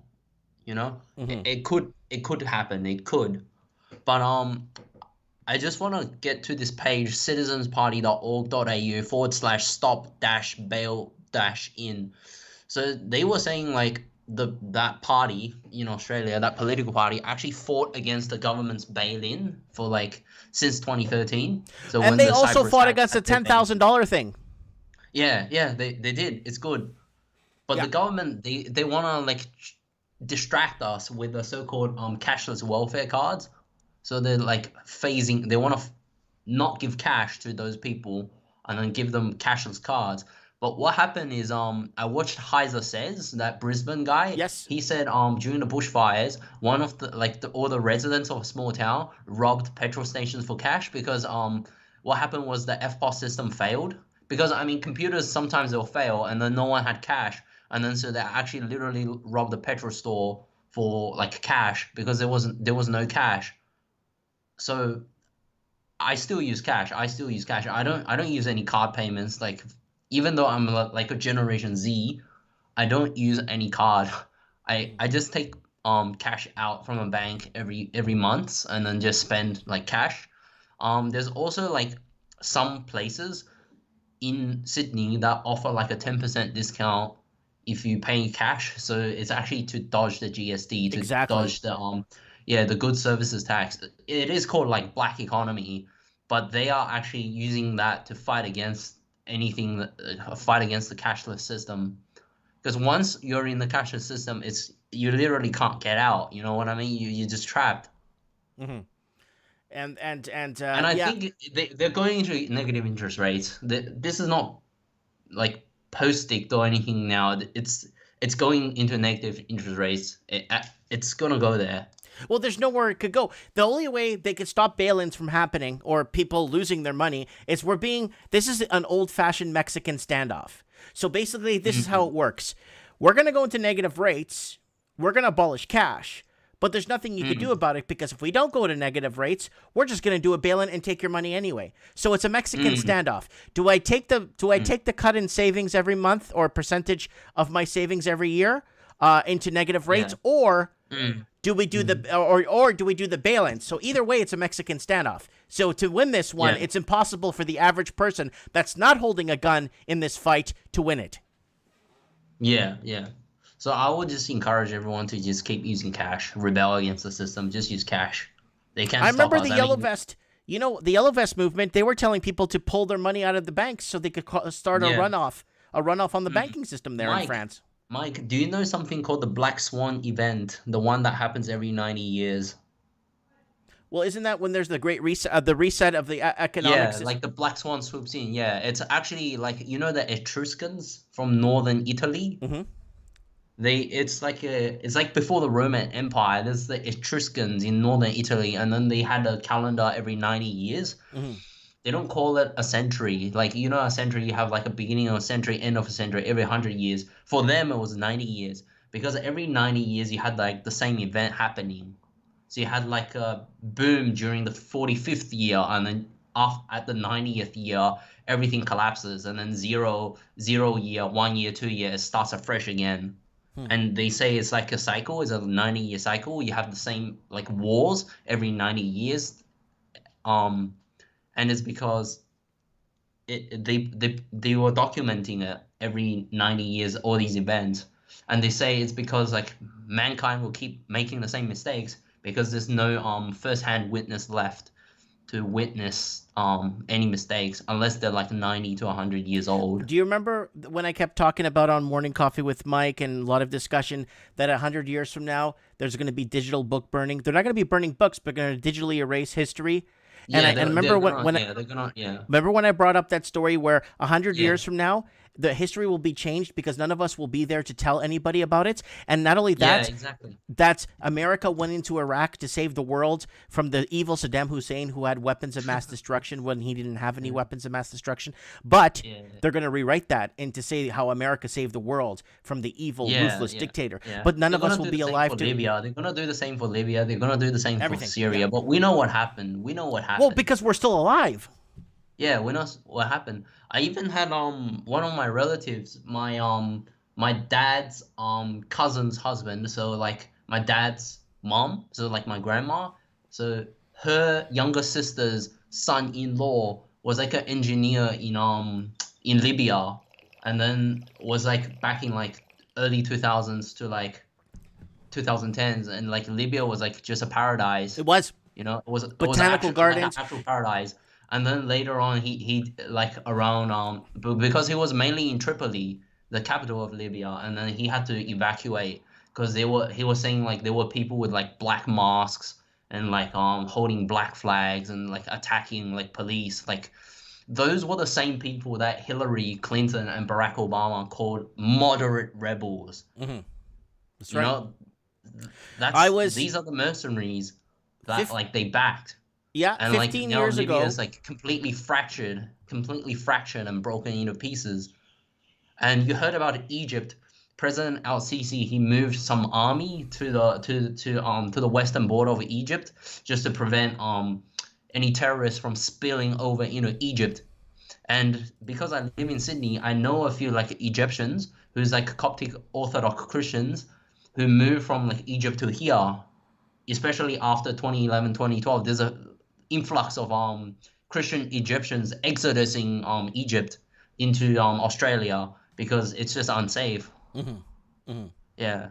Yeah. And the persecution against Christians in a lot of Asian countries, like Indonesia. A lot of people don't know how Indonesia It's so bad. invaded Yeah. Timor. I had my first job in a news agency. Is like an Indonesian Christian, and then he said it's so bad in Indonesia, how like the ruling treats like other religions. It's nothing compared to like how the Western world treats, let's say, Islam or Buddhism or any other religion. You can't compare that. It's not comparable. That's how like bad it is. Yeah. But getting back to the Black Swan event, I watched that video by Adam Barata on the next Black Swan event, and he said like mankind's just gonna keep making the same mistakes, like printing money, this, that. So they did that with the Roman Empire. They decided to put like other metals into the gold. Of course, devaluing, expanding the gold. Yeah. Yeah. Australia, they've printed a lot of more than 1 trillion Australian dollars. That's basically made everything go up in price. And it's devalued your bank accounts. It's such a joke. Like if you put $100 in any altcoins or Bitcoin, you're actually getting more a month or 2 months compared to putting 10K, 20K in like a bond or in like a term deposit. You put $1 million That's how at bad it is. 0.3%. Dude, you put $1 million at 0.3%. What the banks are offering, $1 million, you get $3,000 a year return on $1 million. You know, in 1982, when interest rates were at 16, 15%, you put $1 million and they gave you an 8% return. You get $80,000 a year off your $1 million. Exactly. Yeah. Mike, you know what's really funny? In a Commonwealth Bank Westpac, yes, they've been caught many times with 23 million infractions of money laundering. 23 million infractions. They're offering the customers. If you're first-time customer, you get 1.05% per annum per year for the first 5 months, and then when the 5 months is over, you get 0.05%. So you're not even getting like 1%. So you get $50. 0.05. So you get $50 on $1 million. Yeah, essentially. So $50 on $1 million. Yeah, that's how bad it is. They've slashed the interest rates that hard. Holy crap! They're gonna have to go negative. Negative is the only tool left. It's basically you go negative, we don't have an economy. The economy's over once you go negative rates. It's over. Yeah, but you know what's funny? The home I moved out to, like I used to pay like $450 a week in the old home I rent. Now I pay like $300, but that home, it's empty for 1.5 months since I moved out, and that home is now advertising for $350 a week. So it's lost like 13% in 1 month. Yeah, and then now we lowered the rent after you're gone. Rents in Sydney is actually dropping so heavily, but property value and rent's supposed to be aligned together. So when rent falls, property should fall. Realistically. It has to fall. Because, well, we'll see what happens. Stephen Williams, I want to send a shout out to Stephen Williams. Sent me $5. Don't forget to check out the Stephen Williams channel. Lots of good prophecy, lots of good discussion on his channel. Stephen Williams, thanks for the $5. So, anyways, yeah. So you moved out. You everything's better where you're at now. But we're in a position like. Did you watch the video? I know you've been in the comments for a while. Did you hear what that lady said about getting people's money and getting it to spend in different sectors in Canada? I haven't watched that, but I've watched Heiser Says, and he said the government wants to give everyone like an app, like a digital wallet app, and then they say if you like spend somewhere in Sydney, you get like a extra bonus $50 or something, like just to get people, just to stimulate. But they're already doing that. I mean, the KFC, like fast food chains, if you have their app, you can buy chips for like $2 with the app, but without the app, you have to pay $3. They're gonna do something very similar. But what business is it of the government if you buy Kentucky Fried Chicken? Because they're doing this so they know what you're buying. Yeah, they know what you're buying, and then they collect data. They So what, they could sell me something on Amazon in the future? Or is that what they were trying to do? Well, possibly they would just want to harvest data, making everything trackable. Interesting. Yeah. So do you see? So we talked quite a bit here with you, bail-ins, negative rates. It's again, it's the loaded question. It's the Mexican standoff. We are in a Mexican standoff, but we don't got a gun. We got guns pointed at us. Gun. Huh? Yeah. Well, the gun is gold and silver and crypto. Well, you know what I'm saying. We don't have a gun in this fight, and we're in the middle of this Mexican standoff. What do we do? Like, what do we do? What is the average Joe? We already know if you try to put a Ross Perot into presidency, or you try to put someone that's going to clean up the country, they're automatically going to be far right, white supremacist, even though they're not white, even though if they have no white background, they will be considered that, and a neo-Nazi. So anyone that comes in that tries to fix the problem that we're in right now is automatically the enemy. So how do we? And the media attacks. So how do we create, or how do we? Obviously, democracy won't work in this situation. Political activeness. So you have to be politically active. Like what Heisen says. But Tommy, it doesn't matter. We get Ron Paul or Rand Paul to become president of the United States. One, the media will. Or just get off grid. Be off grid. That's what I'm saying. Like that's the only solution. It's like we can't even vote anybody in that's going to make any sense or make a difference, because the one in Canada, for example, in Canada, you have to be able to speak French to become prime minister in Canada. Yeah, you said on the show earlier. Yeah, I heard that. Yeah. So I can never be prime minister of Canada. No matter what I do, I can never become prime minister. Mind you, I could go to the president of Mexico and I could just speak in Spanish. Hola, buenas tardes, felicidades, ¿cómo está, señor? And just speak in Spanish to the Mexican president. Then I could fly into Brazil and say, oh, tudo bem, and just start talking to the Brazilian president and speak the languages and represent Canada. But because I don't know who speaks French in these other countries, but they're making it so I can understand if you had to speak one of the Spanish or Portuguese or some of the languages of the Americas to get you around the Latin. You know what I'm saying, right, Tommy? Yeah. It's not even that. It's French, right? Yeah. So Stel Toronto sent me $5 in Super Chat, says, hey, Mike, is there a country you would trust to put your money in? Right now, I don't know.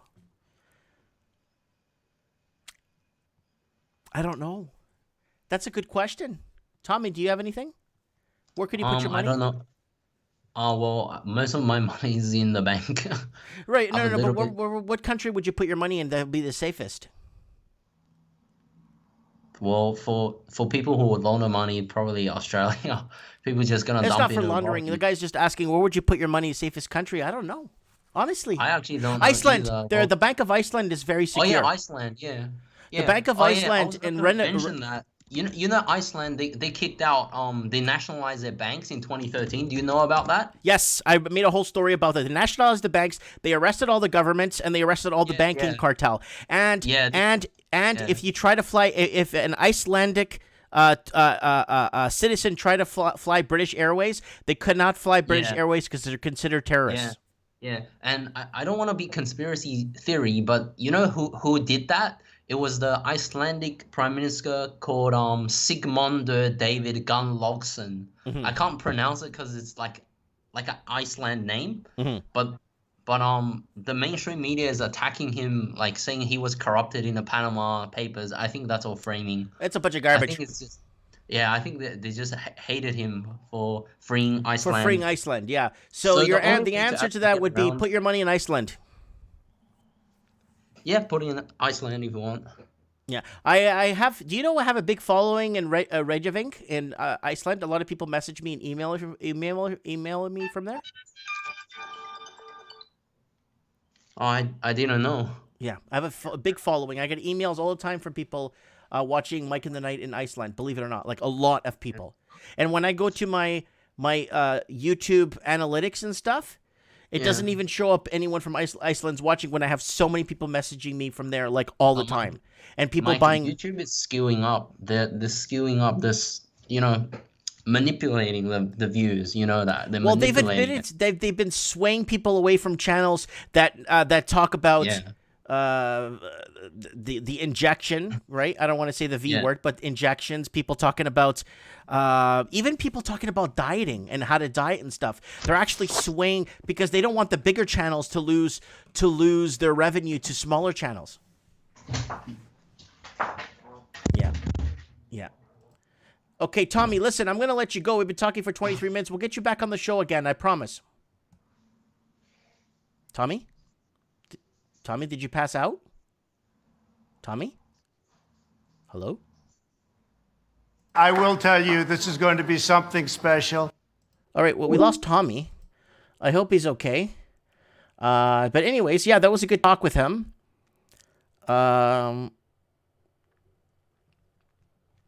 So what is going on? Who is out there? Who is out there? We got, well, Spark Drive just messaged me here. People are messaging me that I haven't heard from in a while. Tuned in to Mike in the Night. Wow, we're halfway through the show. Well, we're almost freaking 2 hours into the show. Let's go to, let's go really quick to do a quick channel plug here, if that's okay with you guys. I want to thank everyone that's been buying stuff off of Teespring. So here it is, channel plug, folks. Guys, don't forget to subscribe to the channel, be part of the channel. Next week, guys, we will be talking about trends in the housing market is bought out. And next week, we're going to be talking about the COVID passports. And hopefully we'll get a little bit more information on how we can, or who we can, where we could go, who we could speak to about that. So if anybody knows any information about that, I appreciate that. So, and then at the end of the month, we're going to be doing on December 26th, we're going to be doing Mike in the Night 2021 predictions. So if you guys want to come on the show and give us your predictions for 2021, where things are going to go, what is going to happen. I could see big corporations buying up countries or provinces and countries and making them independent and creating tax dodging systems. I could see big corporations become big corporations buying like a territory and making it, you know what I'm saying, right? So don't forget to set your reminders for that. Mike in the Night 2021 call-ins. I need you guys to be part of that. And let's move on here. Guys, thanks for buying the new mug. New mug's been selling really well here on Teespring. We got Facebook. If you guys want to follow me on here, you probably will get no notifications anyway. So if you want a nice, quiet, no notification channel to like, go ahead and like my Facebook page because they won't send you out a notification if I say something. Guys, don't forget to message me show tips on Instagram. Please message me show tips on Instagram. Parlor, everybody get on Parlor now. Parlor, that is Haystacks Tommy. Tommy, we'll get you back on next week, I promise, buddy. Guys, there's Parlor. I need everybody on Parlor. Parlor, Linny Poo's on there. Who else is on there? Amy Burr's on there. I think Blunt News is on there. Yes, Blunt News is on there. We got, we need everybody to get, Steve the Plumber is on here too. Guys, get on Parlor. Parlor is what Facebook used to be at the beginning. You should see what people are posting on here. It's freaking amazing what people are posting on here. And guys, don't forget to check out Art by Dano, not your typical art. Use code word or code word Mike in the Night and Art by Dano. Don't forget to check him out. Art by Dano, not your typical art. Really good guy. Check him out. And also, guys, Ralphie.co.New Zealand. Come on, get over there and subscribe to his channel, The New Mike in the Night Song. The New Mike in the Night Song. Check it out, guys. He sent us a song, royalty-free. I'll find out by tomorrow if it's royalty-free or if someone's going to come after me for money. Anyways, guys, let's get back. We got Mitch Madden says he needs to call in from Oregon. He's in Oregon right now. He needs to call in and tell us something that is extremely important. So let's see what happens here. I'm getting no audio here on something's wrong with my Skype here. Let's see if I can get this thing turned on. I'm having issues with Skype, guys. I might have to restart my Skype here really quick, so just give me a sec. I don't know what's wrong. My Skype is acting really, really, really weird. So where are you, Skype?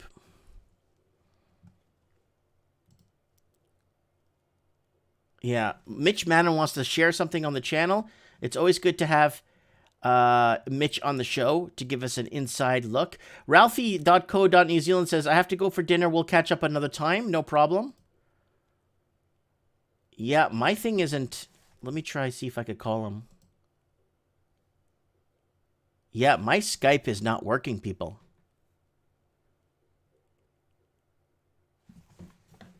I'm not sure what's happening here. It's like out of service. Let me know, guys, if your Skype is down in your neck of the woods. If your Skype looks like it's working or it's not working. Mitch, can you call into the show, Mitch? Can you call in, Mitch? I know you want to call into the show. Can you just call in directly? Because I'm not getting any connection here on Skype.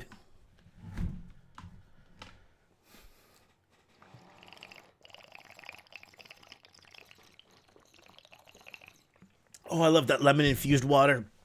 I put lemon in the morning in there. It's a nice fresh water. Man, it tastes awesome. Come on, Mitch, call me. All right, let me see if I can call somebody else. So let's go back on the show. Balance, what's going on? So let's put this back on because I want to get everybody mad. Every time I put this lady on, everybody in the comments starts getting so mad. Watch this. Watch this. Right here. Everybody gets mad when I play this. Let's put it on here. Hey, watch this, guys. Idea. None of us have a crystal ball. But economists like Ben, like Doug, Donald have Trump. been pointing out that some Canadian households, and it tends to be the better off households, do have quite a lot of money that they've saved because there hasn't been that much to do in the pandemic. Lots of money saved. I love China. And certainly it would be great if that money could go towards driving our recovery. And I want to make an offer now to all of your listeners. If people have ideas on how the government can act to help unlock that preloaded stimulus, I am very, very interested. Maybe, as Doug Porter was suggesting, it happens by itself. That's the best case scenario for me. But if people have ideas on how we can really, try to Who is your that, daddy and what does he do? So this is what we're getting, guys. This is what we're getting. Bail-ins. Now, COVID crisis. Now they're going to use COVID as the frontliner. Heightens fears bank deposits could be wiped out under ambiguous laws, and that's in Australia. And new bailouts. It's the new bail-ins. And bank laws. And this is our friend here, our great leader of Canada. Check this out, guys. So this is happening. They're looking at moving, and they want to make extended tax returns. They want to extend your tax. They want to extend your tax return your income tax application to find out what you have in your house. If you're vaccinated, they're going to start asking you questions. And what happens is, if you basically lie on your tax return, they could come and take all your assets away because you lied. So, it looks like Mitch Madden is calling and saying it rings. Yeah, I'm not getting anything here on... My Skype is down, guys. I'm not sure why, but it is down. I don't know how to restart it, to be honest with you. I don't know how to restart my Skype. The only way I restart it is by restarting the computer. And when it does the same thing. It's in this, turning screen right now. That sucks. Huge. Big time. Yeah, I've been calling, rings with no answer. Yep. So I'm not sure what to do. How to restart Skype. I mean, I could try signing out.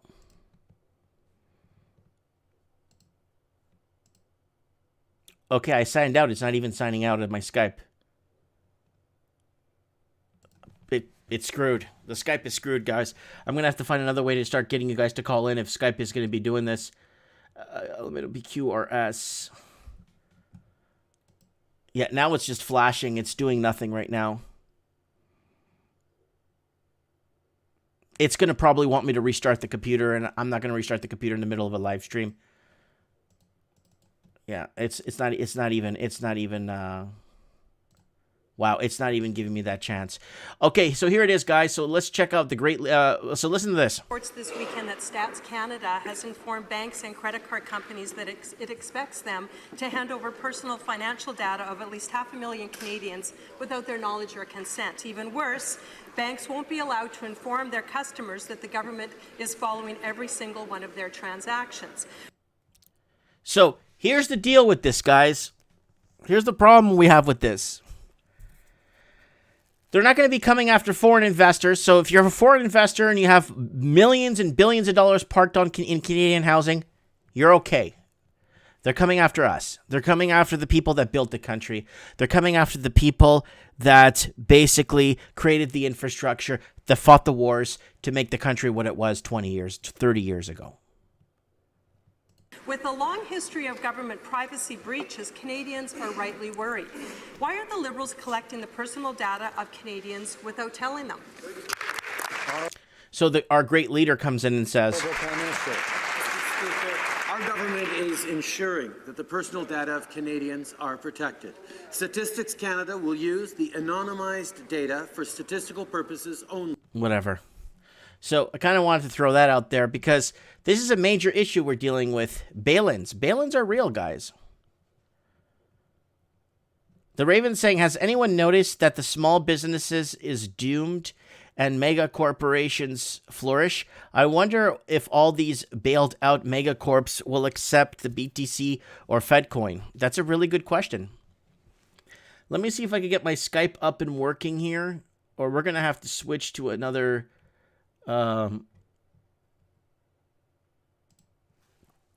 yeah, I'm just getting flashing on Skype. Just a flashing like it's not giving me any options here. Damn you, Skype. This is what I'm getting here, guys, so you guys could see. That's what I got right there, flashing. That's all I got. So it's gonna want me to restart the computer, and I don't want to do it in the middle of a live stream. So, yeah, it's dead. It's just flashing. Unless I could, let me see if I could if I could go to taskbar here. If I could go to task manager here and see if I could end it and see if I could go into end the task and then reopen it again and see if it fully ended the task. I mean, that's a way of doing it. I haven't done this. I haven't really... Okay, it looks like it's signing back in now. There it is. It's back in. All right, let me see if I can get Mitch. There it goes. We got back Skype.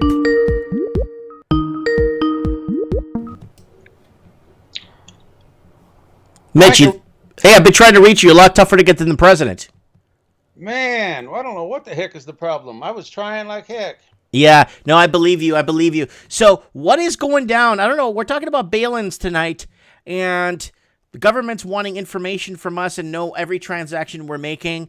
And I mean, where's the end of this? I mean, we're in a Mexican standoff, and we don't have a gun in this fight. Well, I don't think there's much we can do except what we've talked about as far as protecting. But what I wanted to do tonight is just kind of travel around with a few little tidbits of information around the country and around the world that I picked up the last few days watching vlogs. Go ahead. I thought the guys in the audience would find it rather interesting. Yeah, go ahead. Probably a lot of them have already heard some of this. Down in California, there's some big news. Oracle, which is a huge, internet company, is moving to Austin, Texas. HP, Hewlett Packard, one of the essential founders of the internet. I mean, the early days, they're moving to Houston, Texas. These are big companies. Elon Musk has said, he's had it with California's entitlement. He's going to Texas. Joe Rogan left, and I think he went to Texas. And yesterday I watched on the Epoch Times a big CPA down in Southern California. Now, California has 40 million people. The state itself is the 7th largest economy in the world. And anyway, this CPA, I think he's the president of the International CPA Association, but he's a big time CPA. He said that just recently he's had 80 big companies in California, based in California, that have between $200 million and $1 billion in revenue, and tens of thousands of employees have relocated primarily to Texas, Florida, and Nevada. He said right now, this December, he said he's never been this busy in December. He has scores of companies, major companies in California, that have hired him to do evaluations on the cost, tax savings, et cetera, to move to different states in America. And they're all planning to move out. Now, let's travel up to San Francisco. The rents now on a studio apartment have dropped 35%, down to $2,100 a month. Sounds like a lot of money, but it's cheap for San Francisco. 35%. Between March, the first lockdown, and end of September, I think it's 87,000 apartments in San Francisco. 87,000 apartments. I don't know how many people, maybe 150,000, have been vacated. That's a net loss. Not just emptied, but a net loss after you figure people moving in, people moving out. 87,000 in San Francisco. 25,000. 25% of renters in San Francisco right now are not paying their rent. They're not paying their rent, and there's an exodus. Now, there's other news, like New York is dead. Jeremiah Babe just did the last 2 days. He's been down in Palm Springs, California. That is a desert community where the snowbirds like to go right now in December. It's 70 degrees, sunny, beautiful. The place is completely dead. There's for lease, for rent signs. Everything's boarded up. Nothing's open. The whole place is completely dead. Now that guy Neil McCoy Ward that you probably heard about over in England, him and his wife went down to, I believe, southern Wales, which is attached just on the west side of England there. I think it's Brighton, no, Cardiff. It's a resort area on December 5th. They went into the shopping mall there, a real fancy shopping mall that's usually just packed right now during the Christmas season. And 50% of all the stores in the mall are out of business. They're closed. Him and his wife went out to the food area there in Cardiff, which was quite busy. And they sat down for dinner at a restaurant. They were halfway through with their meal, and the manager or the maitre d' or whatever came over to the table and says, "You've got to leave right now." They just sit down for a meal. They were halfway done. And he said, "What do you mean we've got to leave? We ordered the food, and you served us the food, and we're eating our dinner. What do you mean we got to leave?" He says, "You have to leave. All restaurants have to be closed at 6 p.m. And they insisted. They put all kinds of pressure on them, and they brought them over a doggy bag, and they had to scrape off their plates into the doggy bag and run out of the restaurant real fast. They were supposed to be on holiday." Wow. Anyway, there's information like this that's happening everywhere. I know you're hearing it. I know everybody in the comment section is hearing it. But things are just getting worse and worse and crazier. And something's gonna, it's just got to blow up next year. It just got to. We've been going on with this slow sinking. It hasn't been just this last year since the Cerveza thing. It's been going on for a long time, and I've been expecting way this. before the Cerveza, before the COVID. Well, every time I make a video, I don't know if you looked at my last 5 videos, where it would say basically COVID is now doing this, or COVID, everything was happening before COVID. And because I've been making videos for the last 8 years, I'm actually connecting the videos that I previously made and showing how this is happening before COVID. With job losses, food banks under pressure. You know these things a long time ago, years ago, Mike. Mm-hmm. Yeah, you were talking about these things. I think I started watching you almost 5 years ago, and you were right when you moved from Vancouver over to Merritt. Right about that time is when I started watching you, and you were talking about how ridiculous things were at that time. Yeah. And now we have this new phenomenon where there's a big housing boom. Now, a housing boom isn't everywhere. I mean, retail is collapsing. All these big skyscrapers, like in New York and San Francisco and Los Angeles, all these big skyscrapers that have had retail in there, they're never going to come back like that. Never, ever. They're going to have a limited usage, and the bondholders and the bankers that have the notes on all these things are going to be left holding the bag. I don't know how it's going to. But what is this phenomenon about? Interest rates on mortgages coming down. You made a post the last day or two about that. 0.99% mortgage or something to keep the ball rolling. To keep home sales going. Oh, hold on, Mitch. Remember that video I made 5 months ago when I told everyone I bought a bunch of airline stock? Yeah. It paid off for me big time. You know that, right? Yeah, but you got out of it, right? I got out. I got Air Canada at 14, sold it at 21, 22 bucks. Well, that's wonderful. And American Airlines, I bought all kinds of airlines when everybody was buying gold. And I don't know if you remember, 2 days after I bought my airline stock, I made a video and I showed, and then I told everyone I was short in gold when gold was at 2,030 bucks. Yep, I remember that. Yep. And all I do is follow the trend. I follow the trend. And I like putting it in video format so then I could go back to it and say, oh, we did this 4 years ago. Somebody, Mitch, somebody had the nerve to tell me that I'm trying to steal other channels' mass exodus discussions and talking about mass exodus and trying to fakely coin terms and try to say I said this first and then I send them a link to the video when I made the video 5.5 years ago. I never heard back from them ever since. So that's why everything's in video. There's always trolls and jealous people. It's just amazing how many people there are with low moral character. It's free information I'm giving out here.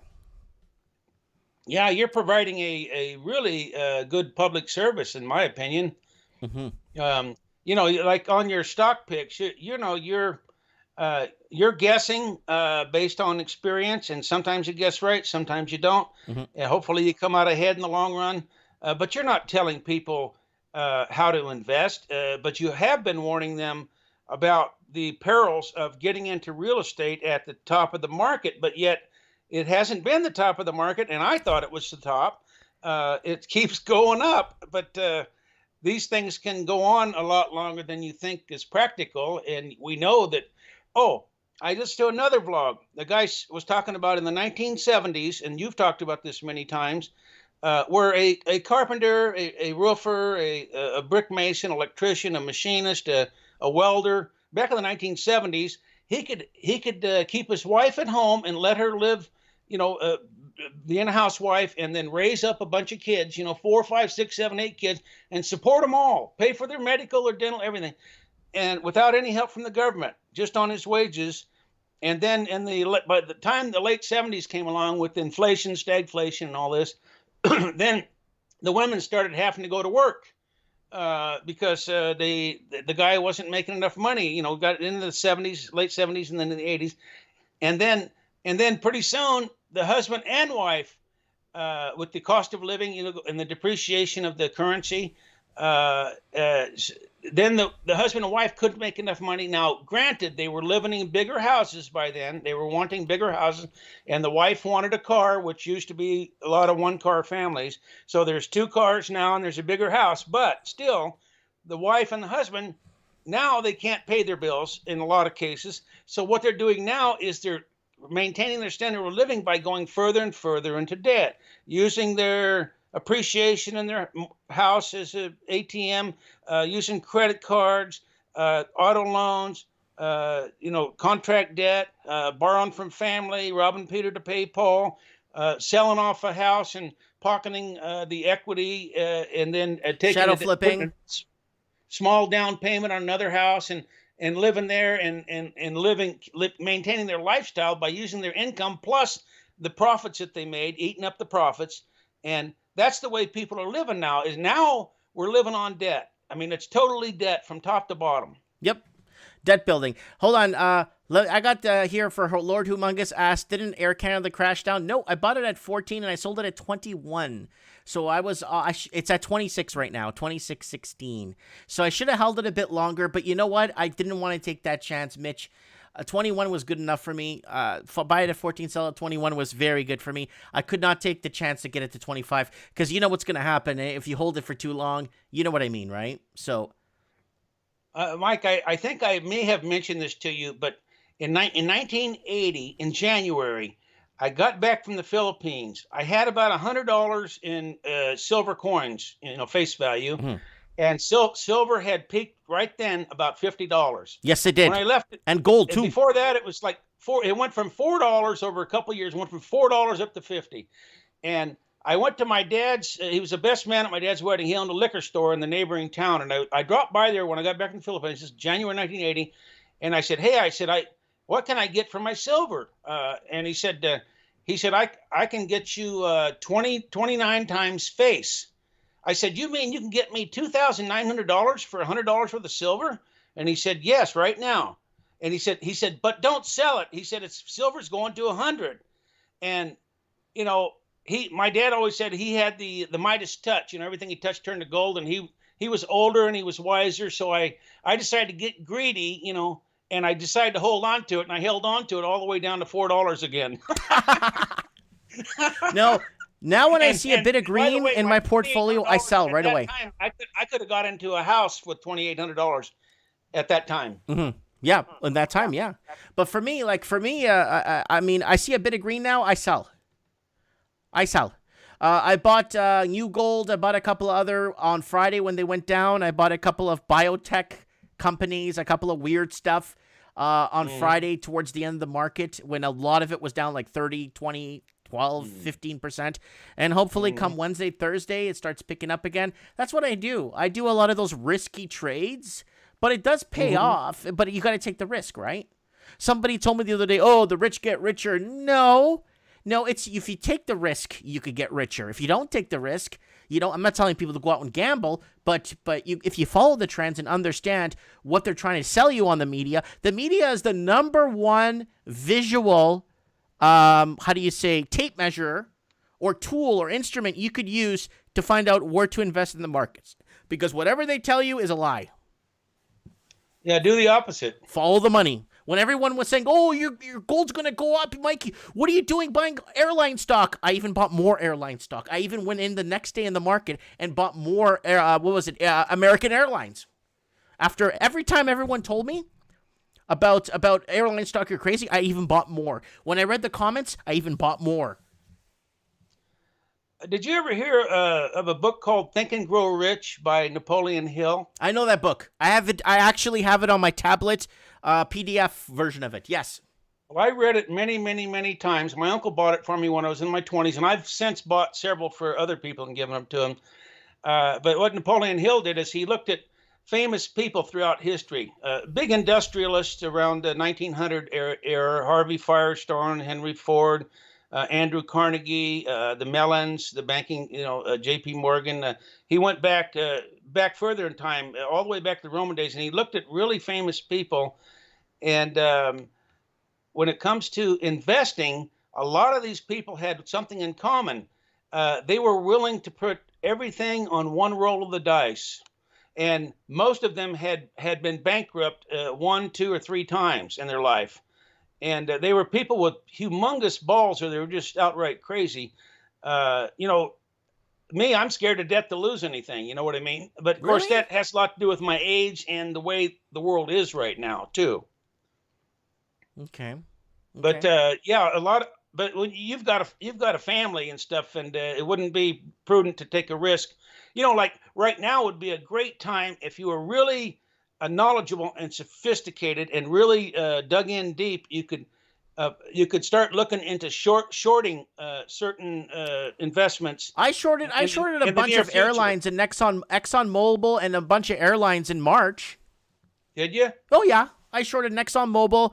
I think it was AMC Theaters. I think it was, and a whole pile of airlines. Qantas. But Mike, did you leverage that short? You know what I mean? I mean, how do you put stops on? See, I've never played the market. I've had a few Charles Schwab mutual funds and stuff, but I've never played the market. How do you put stops on it and stuff? How do you protect yourself from a big loss?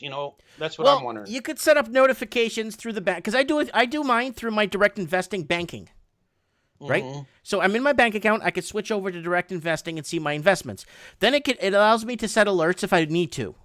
And if it looks like I'm down, it would send me a notification saying, hey, by the way, this stock is not doing so well right now. We're sending you a notification, right? And I also have Yahoo Finance to actually send me notifications too from my own Yahoo Finance portfolio that I have. And it also tells me that, hello. I usually have it set up so when there is a loss, I could go in and buy it at a dip. That's what I've been doing with oil for years. And I always have a little bit of oil because I'm always thinking that we're going to go to war with Iran or something. And that will obviously send oil rallying, right? But there are a lot of tools in the bank, in your own bank account investment system that actually help you and send you alerts and emails and notifications and even phone you on your phone if you want. Yeah, in about January of 2000, my dad put a lot of money into the NASDAQ, and that's right when it crashed. I think he lost 85%, and it was a lot of money. And I mean, I've seen a lot of people lose a lot of money because they bought in, like, the fear of missing out, that you always talk about. And that's when it gets risky, when you start sensing that fear of missing out is happening, and everybody is touting it. Everybody is saying you can't lose, that if you don't buy, you're a fool, and you better buy now because it's going to be more next year. When everybody starts saying that, based on my experience throughout history of my life, that's the time when you should be thinking about getting out. Yeah.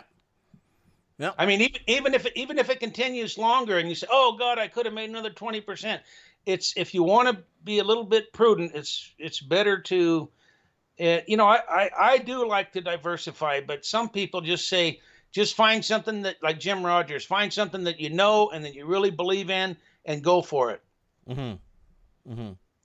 Hey, Mitch, I know you follow my channel quite a bit. Do you remember that video I did on a Sunday? It was a Sunday afternoon. I was watching the Australian markets, and I made that video. I could even bring it up to show you guys, where oil will go into negative territory come Monday. Do you remember that video?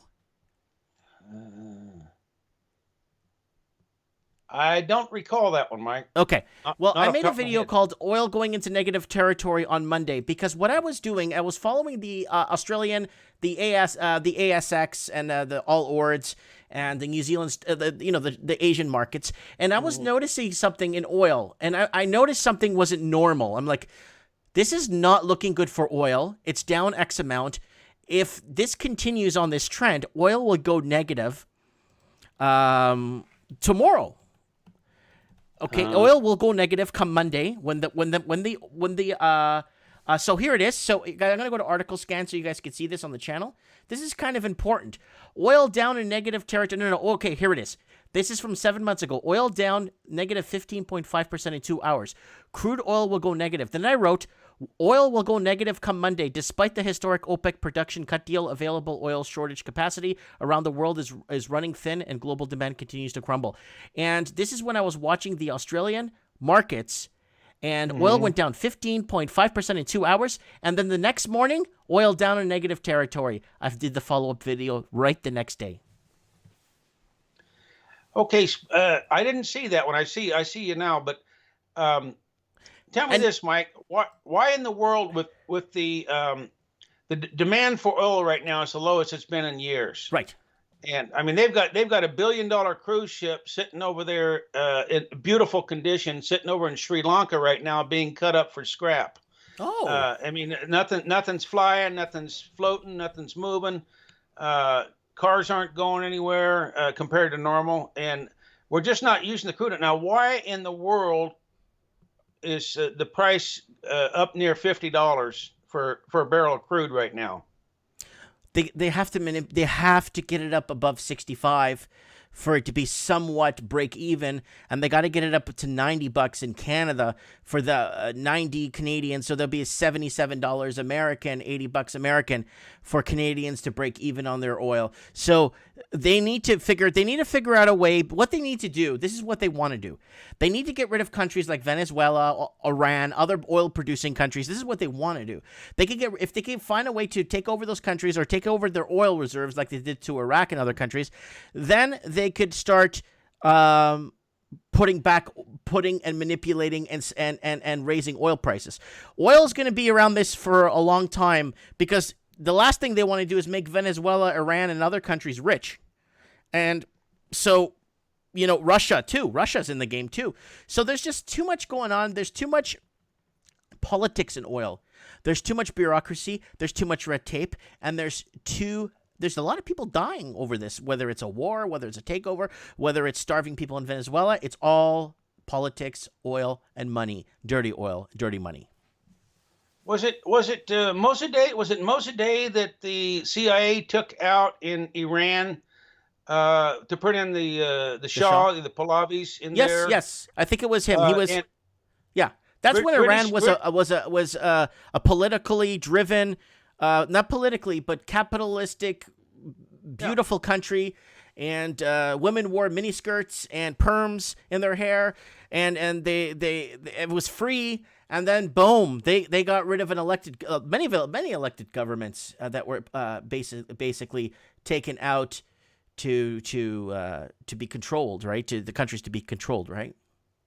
Yeah, well, if I remember history right, British Petroleum was heavily involved in Iran, and that Mossadegh, I believe he got elected, and he wanted to nationalize the oil refineries and the oil system, and then enrich his people and give them, build up his country. And Gaddafi did the same thing. He tried to enrich his people. He gave so much to his people. It's phenomenal. You have to see the list of things that Gaddafi offered his people. Not promised, gave them. If you had your firstborn child, you were given so much American dollars. If you were buying your first car, you'd get 50% off. Half of it would be paid by the government.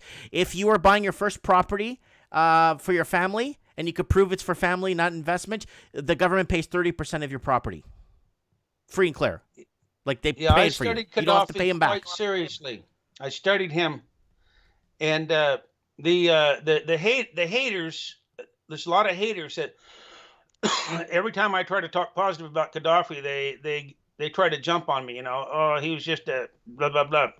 But what he did, all the people in the country, except for about 300,000 of the black Libyans that were down near the border, in the southern border there, all of the people there got free education, and women got free education. He gave there was no country over there that had more equal rights for women and men than under Gaddafi's regime. Mm-hmm. And when he took over, 40 years he was almost there in command. When he took over, that country was in such bad shape that nobody had any water. And when people were saying, well, how come your parents are still living in a hut without any running water? And Gaddafi says, until all the people of Libya have water, I don't want to give special treatment to my parents. I thought that seemed to me to be pretty commendable. Mm-hmm. Well, Gaddafi stopped paying. Well, when Gaddafi stopped paying his protection money to France and all those other countries, basically that's why France started going after Libya fell. France started going into heavy debt and heavy turmoil financially, because they weren't getting the protection money that Libya was paying them every month. Like 80% of the profits on the oil was going to France, right? So after that fell apart, France lost the deal. Like France got greedy, and then now they get nothing. Yes, I think it was Sarkozy that was supposedly Gaddafi had promised Sarkozy an $8 billion some type of business deal that was beneficial for France, and then he reneged on it. So anyway, the French were pissed off at Gaddafi, the British were pissed off at Gaddafi, and then those two joined with the Americans, and they destroyed the country the most financially sound, the most free and prosperous country in all of Africa, North and South. And we helped destroy a country that was up and coming, that had a significant stockpile. I think they had a couple thousand tons of gold, and they were putting out 2 million barrels of oil a day consistently. And I mean, they were really financially sound, and the country was being run well, and it was improving and opening up to the world. And Gaddafi kept all the boats heading just north up to the boot of Italy.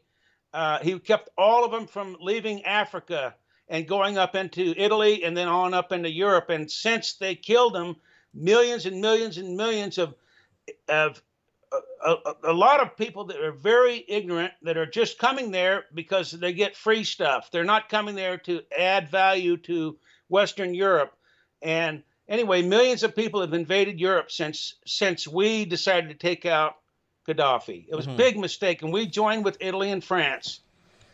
And there was no legitimate reason to do it other than their political reason or whatever. It's all political. But on the good side, Hilldog looks like she was going to get a position in Parliament now, and Hilldog is going to be on some sort of Hilldog, the person who basically involved herself in there, and that whole, I'm not even going to get into the conflicts there that were caused by her.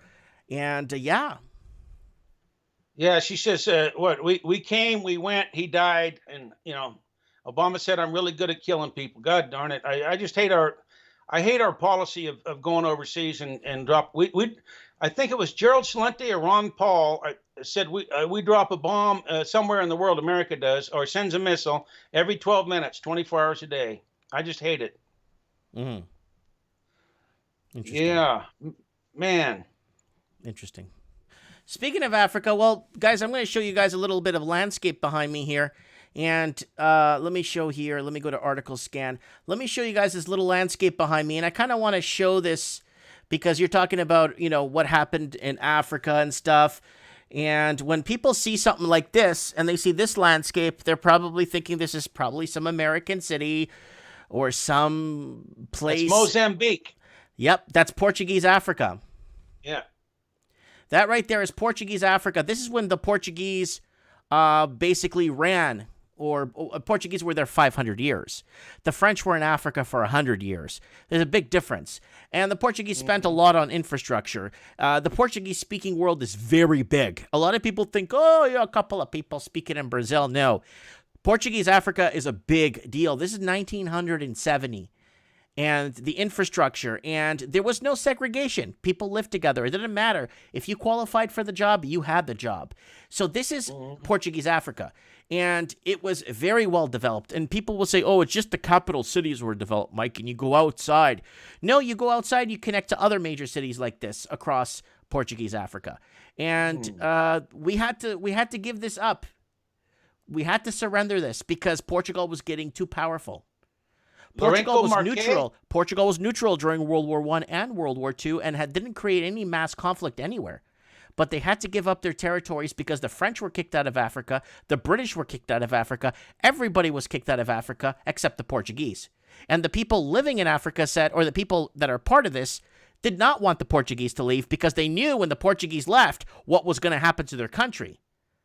And do you know, Mitch, how many countries begged the Portuguese to come back and recolonize their country? A lot. A lot. So when you tell people, hey, look at this. This is Portuguese. This is Africa. They look at this and say, no, it's not. That can't be Africa. It's impossible. There's Mercedes taxis. Look at that Mercedes taxi on the street. That's not Africa.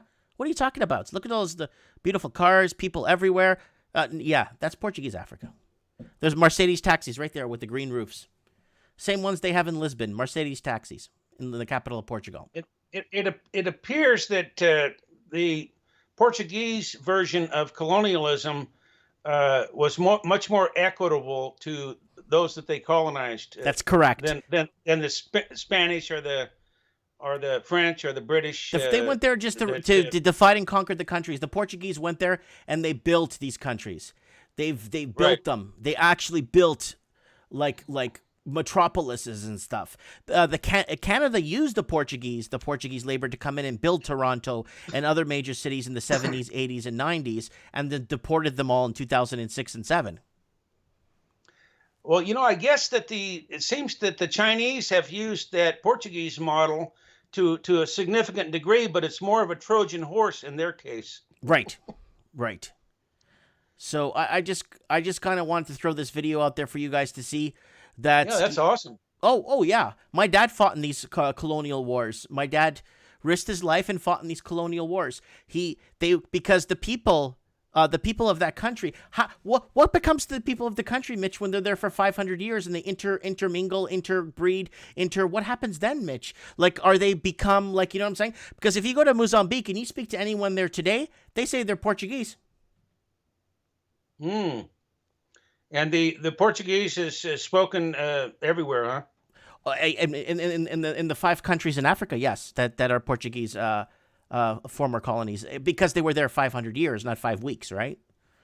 So was it the British who colonized Rhodesia? I think so, but it wasn't like colonized like this, though. Zimbabwe.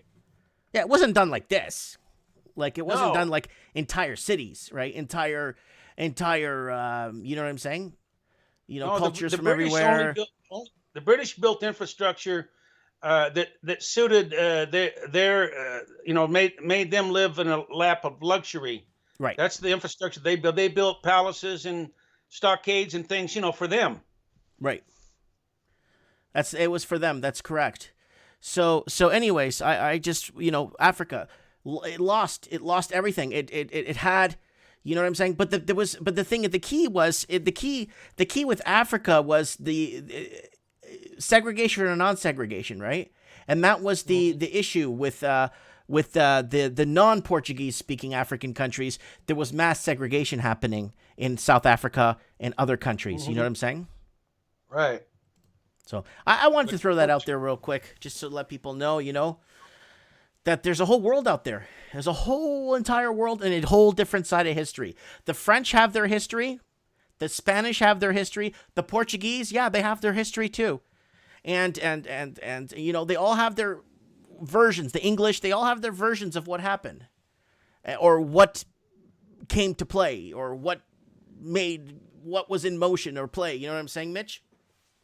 Yeah, I watched the Nomad Capitalist. He put out a recent blog on three countries and 3 different parts of the world that he would consider moving to. And the one in Europe was in Serbia that he considered moving to.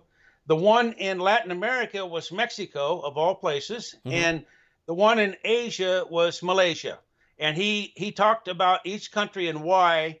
And he actually went on a tour in Serbia and went out into the boondocks near Belgrade, but it was outside.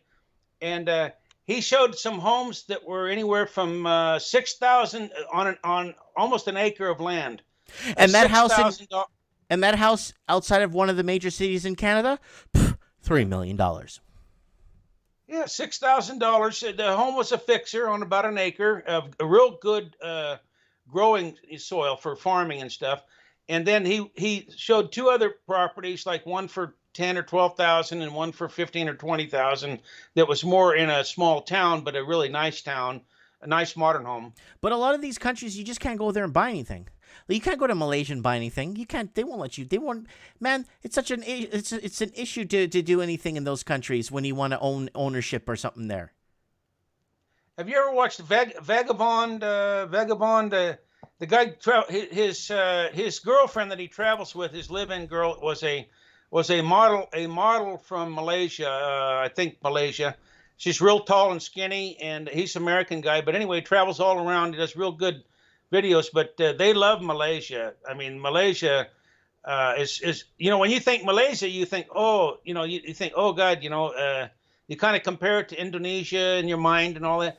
But actually, Malaysia, there's a lot of international people that absolutely love Malaysia. Mm-hmm. A lot. I mean, guys with a lot of money who have traveled to a lot of countries, they love Malaysia. I haven't heard anybody badmouth Malaysia recently. It has wonderful infrastructure, nice, friendly people. Peace and safety is real good, Mhm. and beautiful buildings and lots of beautiful country, beaches, everything. And actually, if you go all the way down to the southern tip of the Philippines, I think the last island is Tawi-Tawi, Basilan and Tawi-Tawi. Those are, bad areas. But anyway, if you go all the way down to the south, you're almost touching Malaysia. You're Right. almost absolutely right next door to Malaysia. Indonesia's not far either. No. Indonesia is the biggest Muslim country in the world. I think there's 600,000, 600 million, I think, in Indonesia, if I remember right. It's a huge country. I think it's like the 5th largest country in the world or something, population-wise, and predominantly Muslim. Indonesia, Jakarta, and what is that famous Bali there? Yeah. That's right in southern Mindanao. I see volcanoes all over the place. Man, that's right in the Ring of Fire. Okay. Anyways, I'm gonna let you go, Mitch. The Raven said he wants to come on. Okay, good. I can't wait to hear the Raven. Okay, thanks, Mitch. Right God now. bless you, Good eh? night, and Merry Christmas. Merry Christmas. We'll do a Christmas show in a few days. Okay. Okay, God bless you. Good night. God bless. That is Mitch Madden with lots of knowledge and a lot of discussion. Okay, the Raven needs to come on. He's been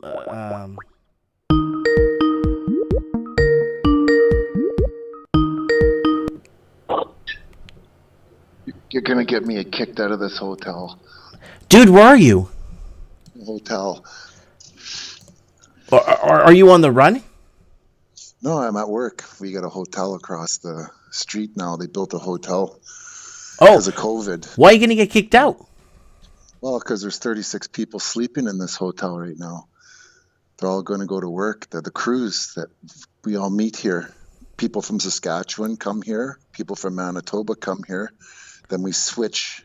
I give them my train. They take off, and they give me their train, and I go back. It's a turnaround point for crews from different cities. Can you go to the 24? If there's a 24-hour Walmart close by, buy one of those Bluetooth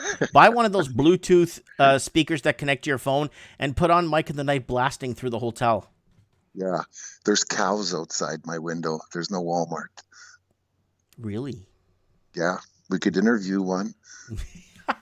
Hey, it's probably got a lot more sense and more better things to say than our great leader. So let's go back to what she said. Our finance minister, whoever that lady thinks, I don't know what position she's in, saying Canadians' money or Canadians with money, we need to look into that and stuff like that, and they need to put this money. So it's basically got bail-ins written all over it. It's what it is. And now with our government basically looking at tracking us and what we're spending, what we're buying. They're not going to go after rich foreign investors. They're going to be coming out because they already know they brought illegal money into country. They're going to be looking at us and what we're doing with our money. What do you think of that, Raven? I don't know if they're going to go bail-ins. I think I see a much more darker picture to our finances than that. People are talking taxes. Oh, we're going to get we're going to isolation, man. This is we're going into imprisonment. That's all I see. Once we go digital, and everybody's all so hot and horny for the digital. Go digital, walking us into that prison. Like we were talking in the chat room there, they're suppressing gold for a reason. It's a psychological operation. That was what Bill Holter said. At this point, it's a psychological operation what they're doing with gold. They're doing that on purpose. They don't care too much about, you think a rising gold price exposes a worthless currency.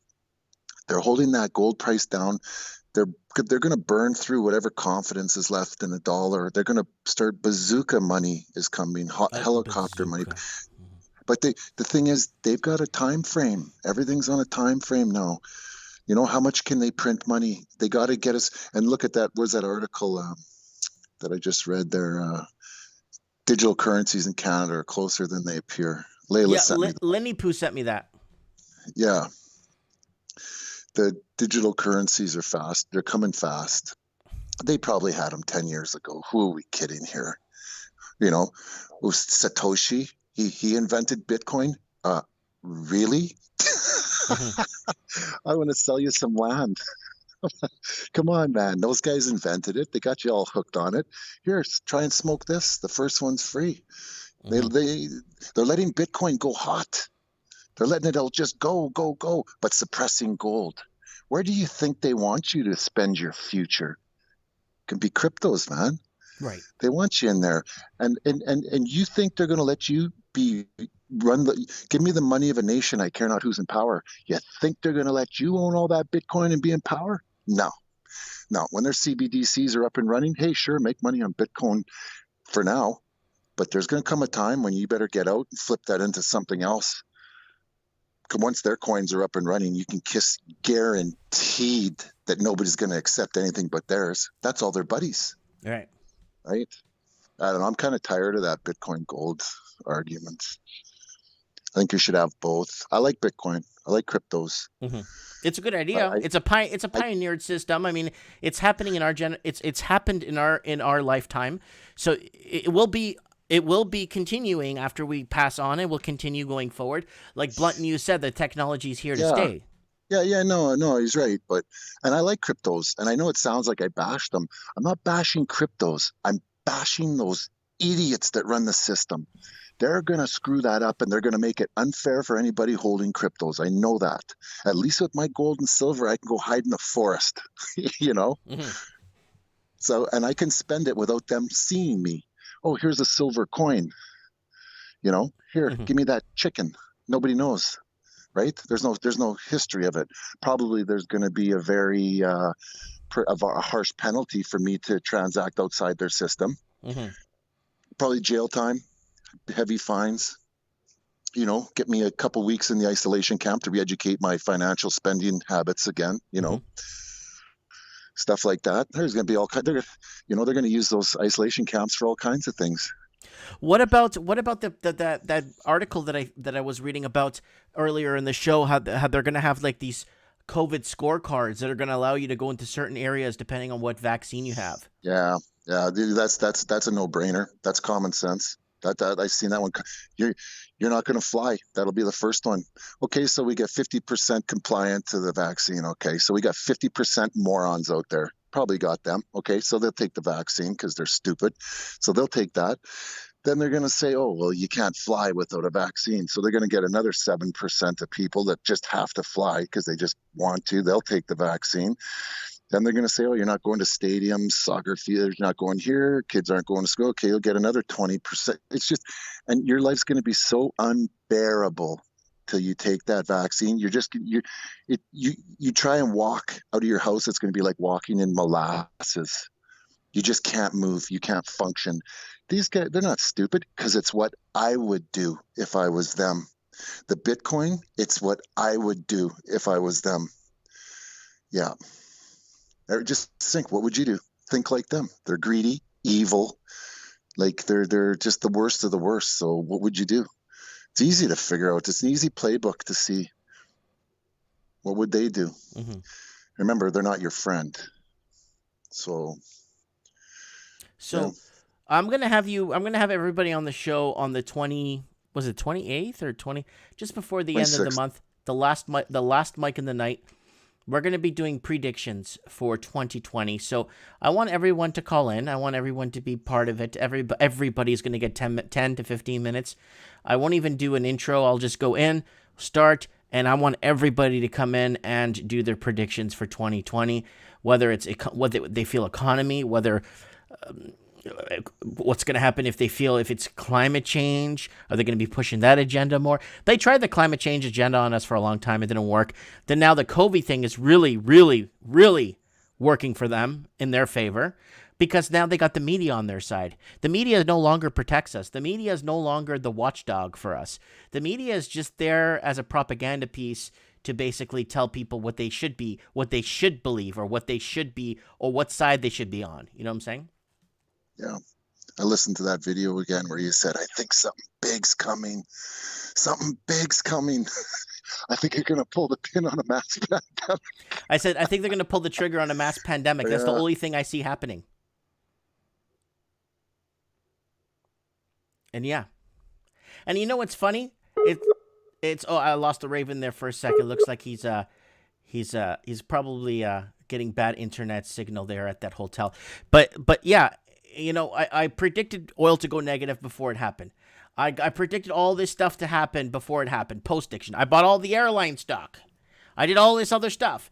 But yet, nobody knows my channel exists, but the very few in this group tonight that are watching Mike in the Night. We don't post-dict here, we predict. I wonder what's happening. Raven, are you still there?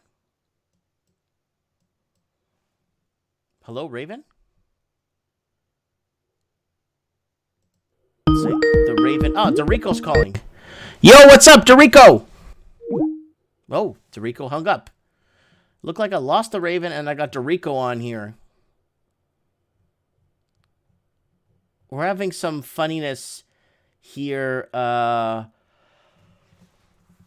Skype tonight. I don't know what's happening, man. Okay, this is Dorico calling in. Yo, D, what's up? Oh, hey, I'm finally there.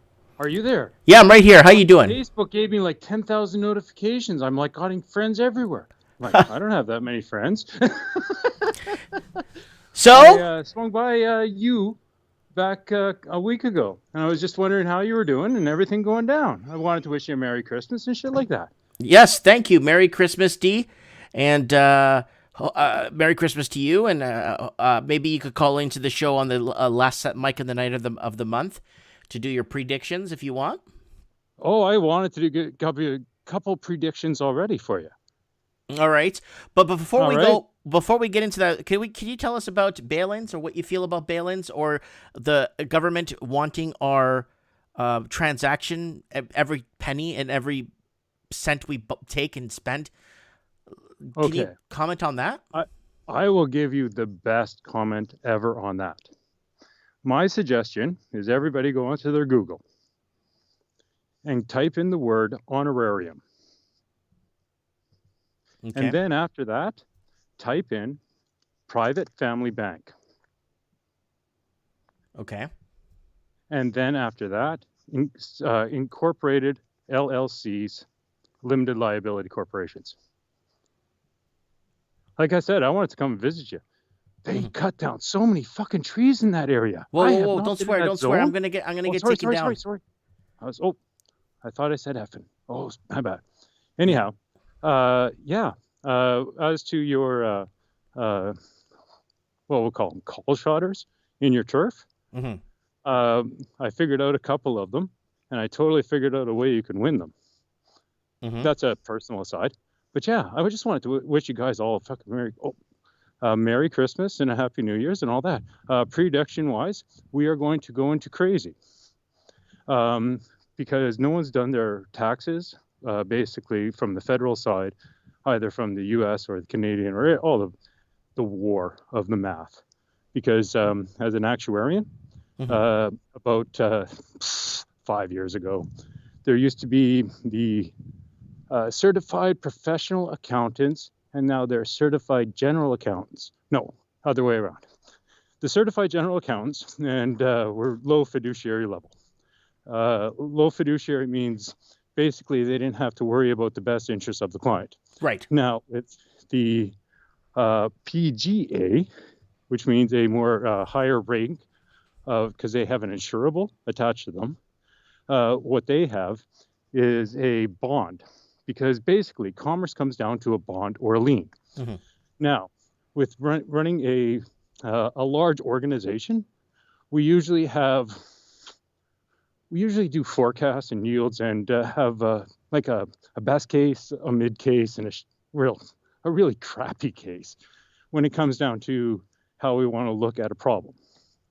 And usually we're forecasting about 9 to 10 months out. Mm-hmm. Because we want to make sure that our year ends are usually tight. But I'll let you go back to your show.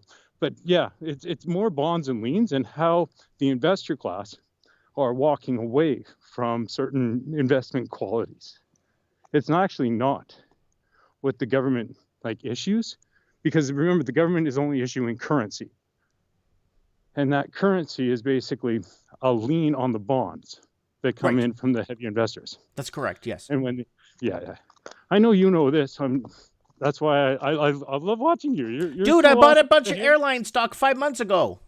oh, dude, I even made a video about it. Oh, no. You're missing the good one. Huh. Start shorting basically the cruise lines.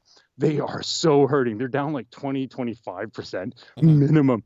If you go into Istanbul zone, you're like, oh my God, I could buy anything I want. It's so sad. But yeah, like, oh yeah. It's kind of like when the Cold War, during the Cold War, when the Soviet Union collapsed, you could drive a Mercedes into Moscow or somewhere outside of Moscow and trade it in for an ICBM or something. No, way better than that. Okay, remember how the Russian mafia was really started was the gulags that basically shoved everybody into the same prison system. Well, and then they became business guys and yada yada yada. They watched the game and they fucking learned. Oh my God. They learned the street hockey, right? Well, that's what everybody's trying to figure out is how to play street hockey now. But the guys that are in the NHL are giggling, and the general managers are even laughing at all this. Because at the general manager level, they're like, "Oh, what franchise am I going to buy this week?" Yeah, no, I hear you. I hear you. That's how you have to look at it. Look at it franchise-wise, and look at it basically from a NHL owner. Like, don't look at like a Bettman or anybody like that. Right. But definitely look at like different perspective. Exactly, because you're looking at it from kind of like you're about 2 inches off the water, and you're semi-ground level. Yeah, like you're doing a breaststroke, right? And then you got the water, and then you got the wind borders, right? And then you basically get the guys that are like parasailing, so they're getting towed along by the guys that are running along the river, right? And then after the parasail, you pick yourself up to like, we'll say a power paraglider, which is basically a big fan with the parachute, right? After that, you get into the pilots of like the recreational pilots. And then you become the commercial. And then you want to be the airliner. And then you want to watch where the airlines are going. And then you want to control the skies. Controlling skies controls the weather. Right. And that's how you play the cards. I hope this helps anyone. I hope people don't look at me like I'm an idiot, but that's how we... There's a vast amount of money to be made out there, lots of risks to be taken, but the reward is big. Well, but also look at how the plays are being done. Okay, we know that this was coordinated from a long time ago. It's off a movie called like Contagion or something like that. Those guys are so bad at watching and figuring out, but it's awesome. You just watch the movies that are coming out. Like my kid was playing that cyberpunky thingy 2077, right? And when you get into like biotech in the BioWare section, you're like, oh, well, that's that, and that's that, and that's that. And you're watching the game, and you're like, oh, some of these guys are actually on the ball. Right. You should really, oh, dude, watch those, look at investing, because that's how they talk. Right. Watch. Game. Such a good game. It is. It is. Anyways, baby. Like all right, D, you stay out of trouble, eh? I never stay in trouble, because you know what? You got to get a lot of lawyers. Yeah, no, I understand that. I understand. All right, D, we'll get you back on the show for the 2020 predictions, last Mike in the night of the year. And you have a good one. Merry Christmas and a Happy New Year. Merry Christmas to all the tribe. Ciao, ciao. Ciao, ciao. So that is D. Was going to drops into the shop from time to time. But anyways, guys, this is 3 hours. This is 3 hours. We've been here for 3 hours tonight. This is the best, worst YouTube channel ever. Economists like Ben, like Doug, have been pointing out that some Canadian households, and it tends to be the better off households, do have quite a lot of money that they've saved because there hasn't been that much to do in the pandemic. Woo! And certainly it would be great if that Who is money your daddy could go towards and what does he driving our do? recovery. And I want to make an offer now to all of your listeners. If people have ideas Who is on your how daddy the government and can what does he act do? to help unlock that preloaded stimulus, I am very, very interested. Maybe, as Doug Porter was suggesting, it happens by itself. That's the best case scenario for me. But if people have ideas on how we can really, try to unleash that, and particularly unleash it in the parts of the Canadian economy that really need support, tourism, your daddy, hospitality, and domestic what does he do? services. Let me know. So there you go. They're trying to find ways to get money or reinstill money or reinvigorate some stagnant money that people have saved on their own or people have accumulated over their lifetimes to put it into sectors of the economy that's going to benefit. Well, if they didn't sell our housing out to the highest bidder and basically destroyed the middle class, we wouldn't be in this position right now because they would have raised interest rates 8 years ago, 9 years ago to 6, 7, 8, maybe 10% and really clean the slate off clean and really restart. But we didn't restart. We didn't get close to restart. We didn't even get nowhere close to restarting. But anyways, guys, I'm going to play the last Mike in the Night Ralphie song, intro song.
Thanks for watching, everybody. Remember, take care. And if you can't take care, please stay safe.